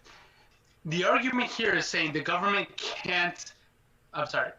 The argument here is saying by the government having action in the market, it will sink the market. But that's not the argument. The inverse is saying if the government acts on the market, it will actually up the market. That's the other side. It's not that it will sink the market. If you're saying too much action will sink the market, that's not true. The other side is it will actually sustain the market. Well, who And funds the way the that's government? The Fed. that's the way that's done is here. Let me just show you guys an article that came out of study.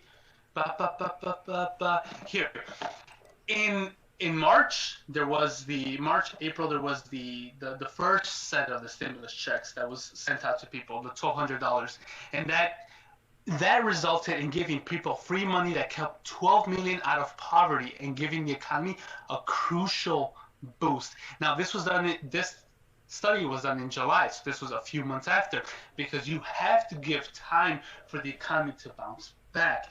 But the problem is, if you give money to the richest people, it's not going to trickle down. You have to give money to the poorest of us, because then you have people who will buy their groceries, they will pay the rent, they'll pay any extra luxuries that they don't have at the moment, and that will trickle up. And does it go to the rich? Yes. But as long as it keeps people afloat, I am okay with that, because we want our economy to keep flowing. So the money has to go from the federal government, not to the rich, but to the poorest of us, the middle class, the poor class, the middle class, and then it will flow up.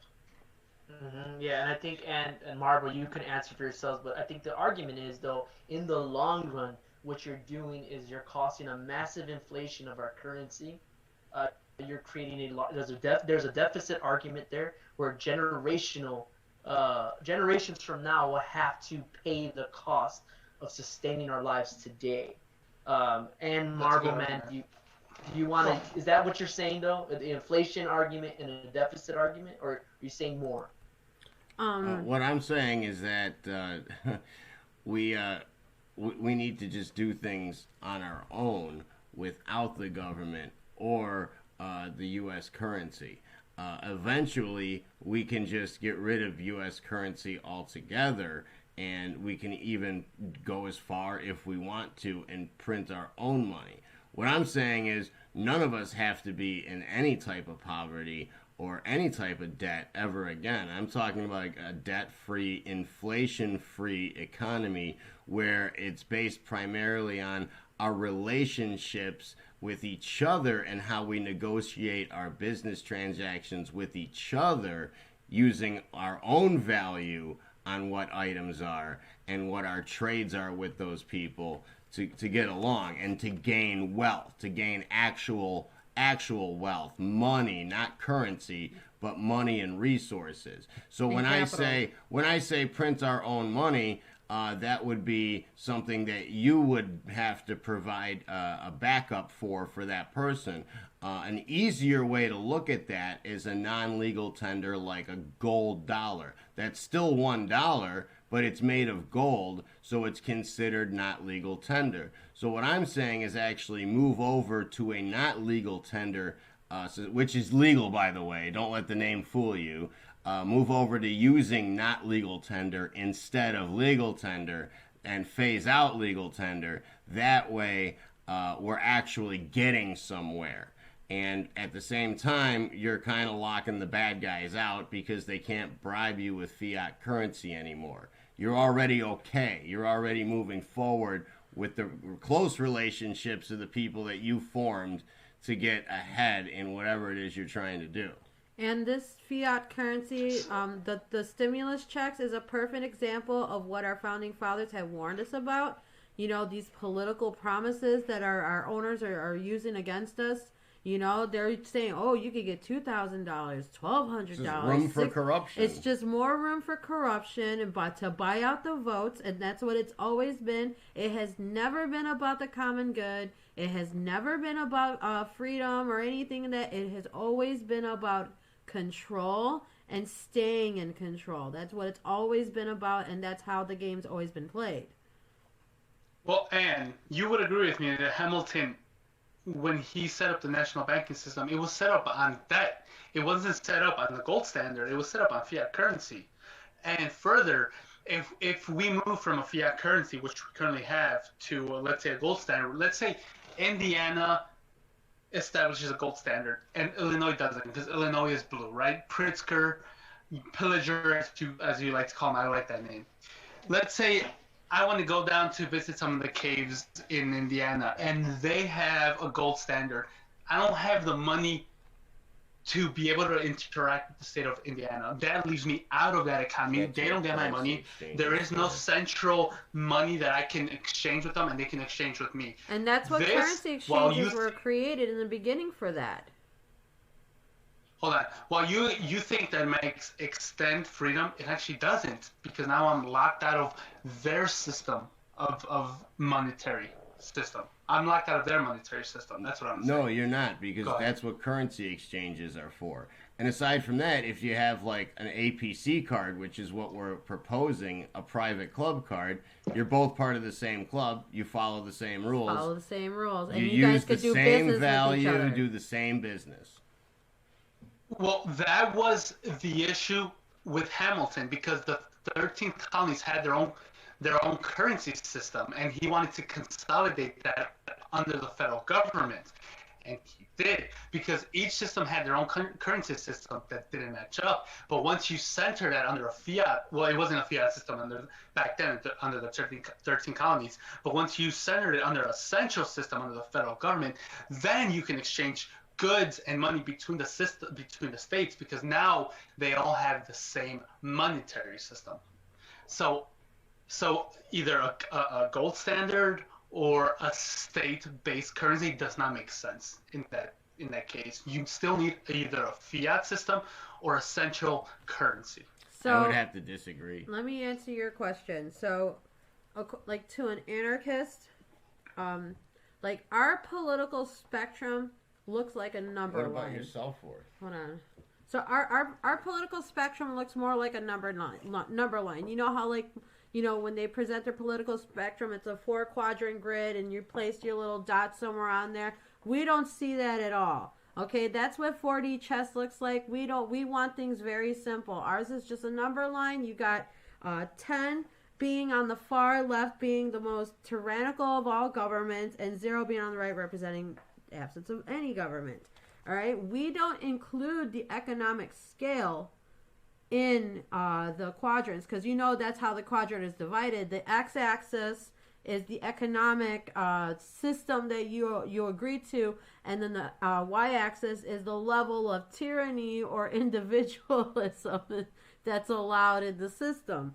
So to an anarchist or voluntarist, we want we don't have the economic scale, because voluntarism is not related or relative to the economy, meaning that value, price, usability is left up to the individual or between consenting individuals. So to a voluntarist, regulating the market or setting prices or creating wages is actually a violation, again, of the First Amendment and freedom of association, because those things can be negotiated between two consenting adults. So if they sit there and say, well, we have to pay $15 an hour to to this worker, and somebody goes up to you and say, I'll work for $8.50, they'll sit there and say, no, I can't give you the $8.50, even though that's a violation of the First Amendment right there. I can't even enter a contract without going to jail for it, you know?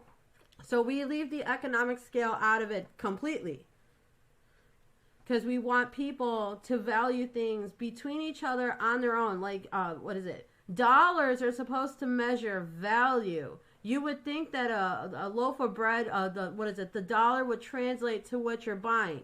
Okay, so you got $1.67, and then you think you're buying $1.67 worth of bread.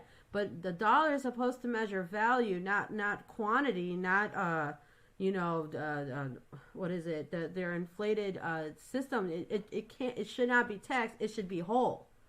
Okay, it should be left whole, intact money between consenting individuals who in turn value and set the price amongst each other. And people would sit there and try to argue, well, what's going to stop somebody for saying that this Coca-Cola is like $1 million? Easy. You just say, I'm not going to buy it. And the market regulates itself. If you're not going to buy it, I'm pretty sure Joe Schmo behind you is not going to buy it either. and it'll go down the line. And what's going to happen? Either A, that person has to fix their price so that it's sellable, or B, suffer not selling it at all. Now, when it comes to these stimulus checks, and we're talking about transgenerational debt now, again, we're printing all this fiat currency. We're liquidating the market completely inflating our money, our goods. Trying to give ourselves a $15 minimum wage, on top of trying to provide all these social services on top of that, on an already collapsing, inflated economy.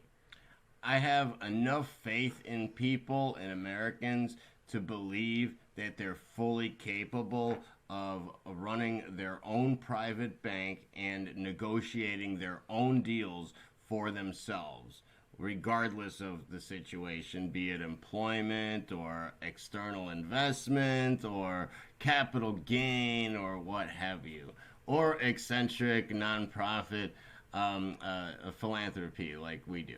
Tony wants to say something. I think that the human spirit is very what you're holding on to, what you believe. It's a beautiful notion to really encourage the human spirit. I still have these concerns. Anne calls me a statist. She never directly, but I'm the statist for most points. It just seems that you have this monetary subsystems. What happens when people don't want to deal with communities they want no part of? What happens to marginalized people and people that are deprived? Who comes in and tries to help them in their monetary situations? How does the system accommodate them? It doesn't see people have a right of association, right? So they have a right to discriminate in that same system. That's a great point, and I would imagine the people that would do that would be you. I'm going to steal this really quickly because, hold on, Marboro Man, hold on. I'm going to steal this really quickly because Tony brought up a great point. Actually, no, it was Anarchist. I brought up a great point. I brought up a good minimum wage. Anarchist brought up the better point. She brought up a great point, which we were talking about the minimum wage and talking about the right of association. Unfortunately, minimum wage isn't measured by the right of association under the First Amendment. It is measured under Congress's power under the Commerce Clause, which is Article 1, Section 8. And the Fair Labor Standards Act reads that the national minimum wage, which is currently super low at this moment, I agree, it's only $7.25. It reads that it was created by Congress under the FLSA in 1938, and it enacted this legislation under its authority in Article 1, Section 8 of the U.S. Constitution, that the Congress shall have power to regulate commerce among the several states. And that's what allows Congress to set the federal minimum wage at $7.25, and the states have the power under the 10th Amendment to regulate it allows states to regulate the minimum wage above that. It cannot go below that, because once Congress sets it, that's it. So states can set it above $7.25, which is currently the state limit. So what I want to say here is that our states are failing heavily if they're not upping that minimum wage above what the state has. I mean, what the Congress has, and they're not getting close to what inflation is. I know Marboro Man wanted to say something, so hold on. So let me look at my notes. Unfortunately, minimum wage is not under the First Amendment. It is under the Commerce Clause, and it also ties into the 10th Amendment. It is not the First Amendment. And then I think that's really all I wanted to say. So if you guys want to say something, please go ahead. If we were all independent contractors and ran our own business, we wouldn't need a minimum wage in the first place at all. We could all negotiate our own wage based on, well, what we have to spend to live. So we could easily figure that out on our own. The other thing I was going to say to Tony B was that you asked, well, what about the ostracized communities that are maybe full of people that don't want to be dealt with by the majority? Well, who goes to help them? Well, I would imagine, Tony B, that it'd be a guy like you who was concerned about it, and you'd come up with something inventive to save the day of the community. I know Tony would come up with a way. Yes, exactly. He's very smart, and he's a planner too. I don't think we give ourselves enough credit in this country. We do have a good level of confidence, but I don't think we actually give ourselves the kind of credit we need to get up off the couch and do stuff. Well, we here do, but we're trying to motivate other people to do what we're doing, the same thing. Get out, get in it, get into the fight, get out there, do anything. Anything at all. Try to get people from being consumers and moving them into being producers. I'm sure both of you will agree with me that Tony is a better half of the Existentialists. That's all I have to say. Oh, no. I know he is. You're both good. You're both great. She said yes. I got a yes from one of them. Okay. If you can consider, there's some serious implications with our ideas, right?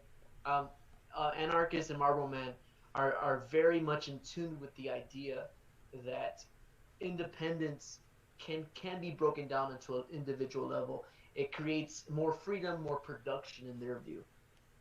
For me and Miguel, we're following these legal precedents and these actual written down law to really help inform what is possible within this realm. And I really appreciate the realm that you and Marboro Man, you and Ann bring to the table. It's great to know that people are free to think, and they're free to move the body politic in any which way they wish. The body politic is very complex. We're a social species, but we need this type of dialogue. And so I encourage everyone listening, make sure you check out WHAM Radio with Anarchist and Marboro Man. They are on YouTube. You could follow them. Go ahead. Where else can they find you and follow you? Facebook and Twitter. And that's Radio. capital WHAM, 2 exclamation points, radio. I'm sorry, that's capital WHAM, right? 2 exclamation points, radio, yeah. We had to make sure it's always been 2. It used to be 1, but it's always been 2. And then we do have a brand new website, too. That's topoflinepro.com. That's lowercase TOPO. LINEPRO.com.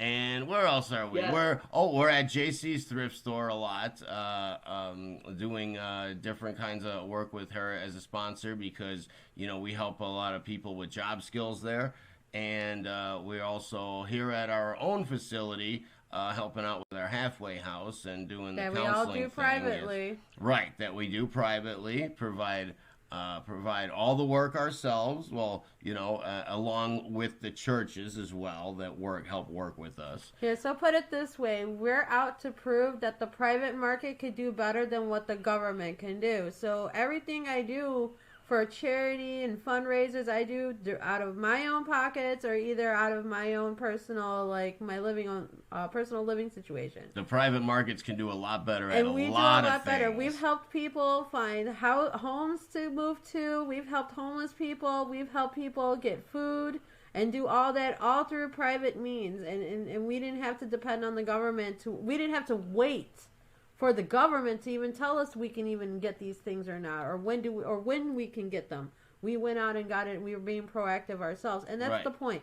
To be proactive with our communities, to directly act on the things that are in our faces right now. We have to be free to act on these things. You see homeless people outside. Don't wait for the government to give them someplace to be.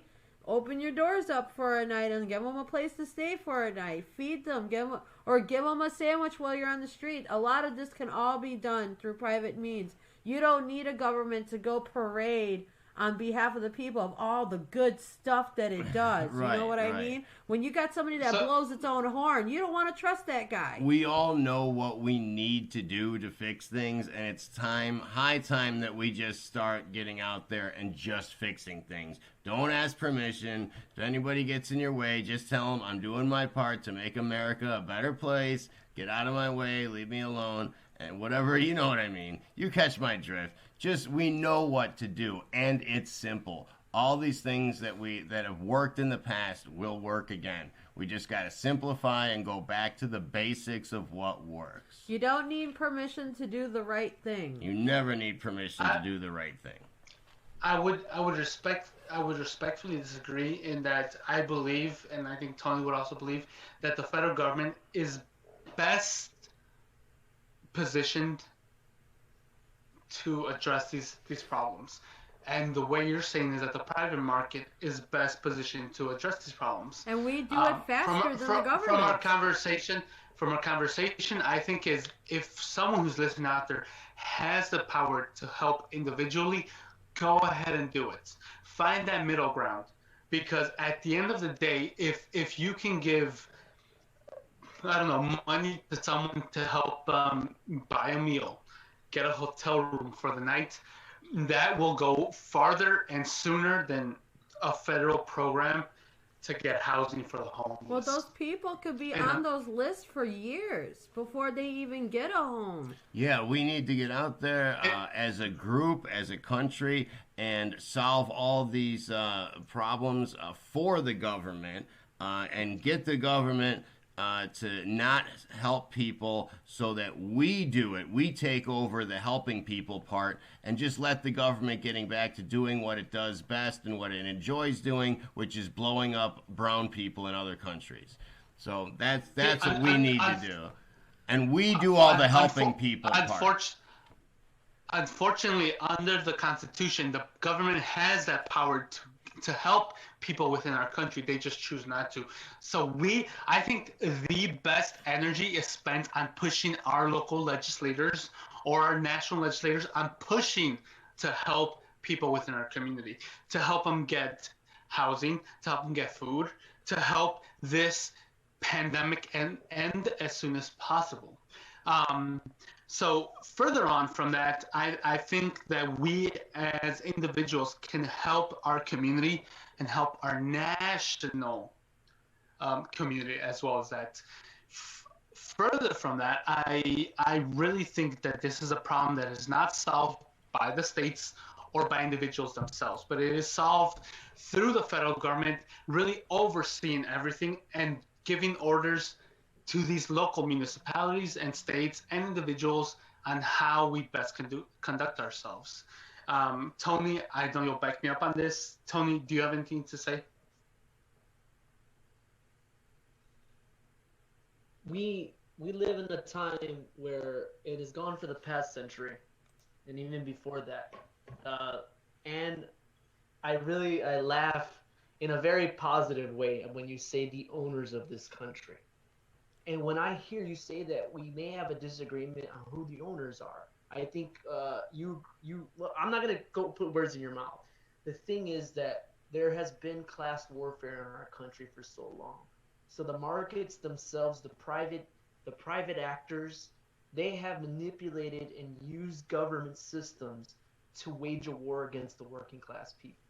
And so I use that lens to inform me to say, we need that system to benefit us more than them, and not to exclude them. I do want universal benefits across the board. However, I'm in this conclusion, the mindset that the resources and the infrastructure exists already. Now, if there was a massive redistribution, which I don't think either one of you is calling for, then if there was a massive redistribution of wealth, then we can speak to the high ideals that both of you have about allowing the self-governance within local municipalities. I could be wrong in that being the only path to get there, but the resources are at our hands, and to wait around for individuals to build the much needed world that you speak of, just for me, I just don't think we could wait that long. We've waited so long already. How about we have a transition? And there's a lot of great work out there that talks about co-ops, worker co-ops can be a middle ground that all of us can have, right? Why not the workers be able to have the means to invest in their production? Right, Why exactly. don't they Yeah. own what they produce and sell in the society? Yep. I think yep. that brings anarchists, social democrats, it brings us together. That's the way we do Is it going to things. be a hard journey? Yes. Go ahead, Marboro Man, please. Oh, I just said that's the way we do things. It is. We want people to be, what is it, a part of the jobs that they choose in their lives. So if you're part of a company, you know, and you work for them, we believe that if you participate in that company and you help make that company money, everyone should share the profits equally. And you might as well live and work in the same big space. Yeah, and you will be more productive because you don't have to worry about like your family. Your family or transportation or anything. You could actually live well within your means and still be highly, highly, highly productive. Right, yeah. And you'll have let a it nice be on the record. big Let it be on the record that an anarchist, you are in favor of a worker co-op, correct? I am. Where all the workers have a shared interest in the That's how company. we run Top of the Line Productions. We share equally all the profits of what we make because that's how we take care of each other. But we are all equally responsible for the upkeep of the company. So whatever bills there is that this company has to pay, we all pay the bills. And that's the interesting part, because that's the first time I've heard of the anarchist blend with, do I really want to say a communist, but where the means of production are shared within the management. I got something for you for that, and that's why, remember how everybody says, well, communism works, but it only works on paper. Yes, it does work on paper for business. Business is paper. Business is paper. That's what I'm saying. Well, yes, so it's been a long discussion. We greatly appreciate both of you for coming on and enduring the Miguel-ness, the Tony B-ness. I love Miguel. We He's really awesome. love having this. Yeah, Very absolutely. sharp. He is like a very Lot of fun, like lot a of fun throwing tonight. dagger. This guy is. Been a lot of fun tonight, guys. Lots of fun. One last time, a quick plug for WHAM Radio. One last time, try to run through it. Where can they find you again? One last time. Okay, Let's so go. we're on YouTube, guys. You can check us out on Facebook. You can look up our handles, WHAM Radio, Anarchist, or Marboro Man on Facebook. Our main channel on YouTube is Anarchist, so ANNEARKIST. And you can also find us any of our channels on our WHAM Radio website, which is www.topolinepro.com. You'll be able to find all our videos on there, and anybody who wants to join the WHAM Radio network, you can. It's free. We want to preserve your right to your free speech, and we want to preserve other people's right to free speech. I might be an anti-statist, but I am definitely against the censorship of Donald Trump. I know we don't want to get into too much of that, but we don't believe in censorship at all. We would also like you guys to go ahead and express any interests that you might have in joining the American People's Club, because we're going to go ahead and organize that as well. So for right now, send us your requests for membership, and we'll begin to go through those. And as usual, this has been Marboro Man from WHAM Radio and WHAM TV, because we have a mutiny, people, coming to you with Miss Anarchists. Coming to you guys from the dark side of the moon. It's very fun. It's interesting to note that you guys have extremely amazing ideas, very novel. I used to have these ideas before. I used to share these ideas, and then once I got into law school, they're not rooted in legal theory. They won't hold any footing in court. Okay, That doesn't mean that they are. That does not mean that they are moot. That does not mean that they can be dismissed. These are arguments that should be fought for, that they hold weight, Currently, if I tried taking this to a court, I would be left out of it. Oh, I know. But I'm trying to say these are ideas that should be entertained. They are within the discourse. They are not so far out that we can just dismiss them. What I'm trying to say is that we should really keep this discourse between Tony and I, which are more of a central government, and with WHAM Radio, which is more of an art anarchist perspective. So please, even though I come off as a douchebag, which I will admit, please do not be discouraged. Those are my words. You guys don't have to say that. Please never be discouraged, because your viewpoints, your ideas are valuable, and we need them in the free marketplace of ideas. No matter what I say, what I argue against them, because we just need the free market. Yeah. That's what we need. Completely free market. That's all we are asking for, is just the free market. Dictated by natural supply and demand.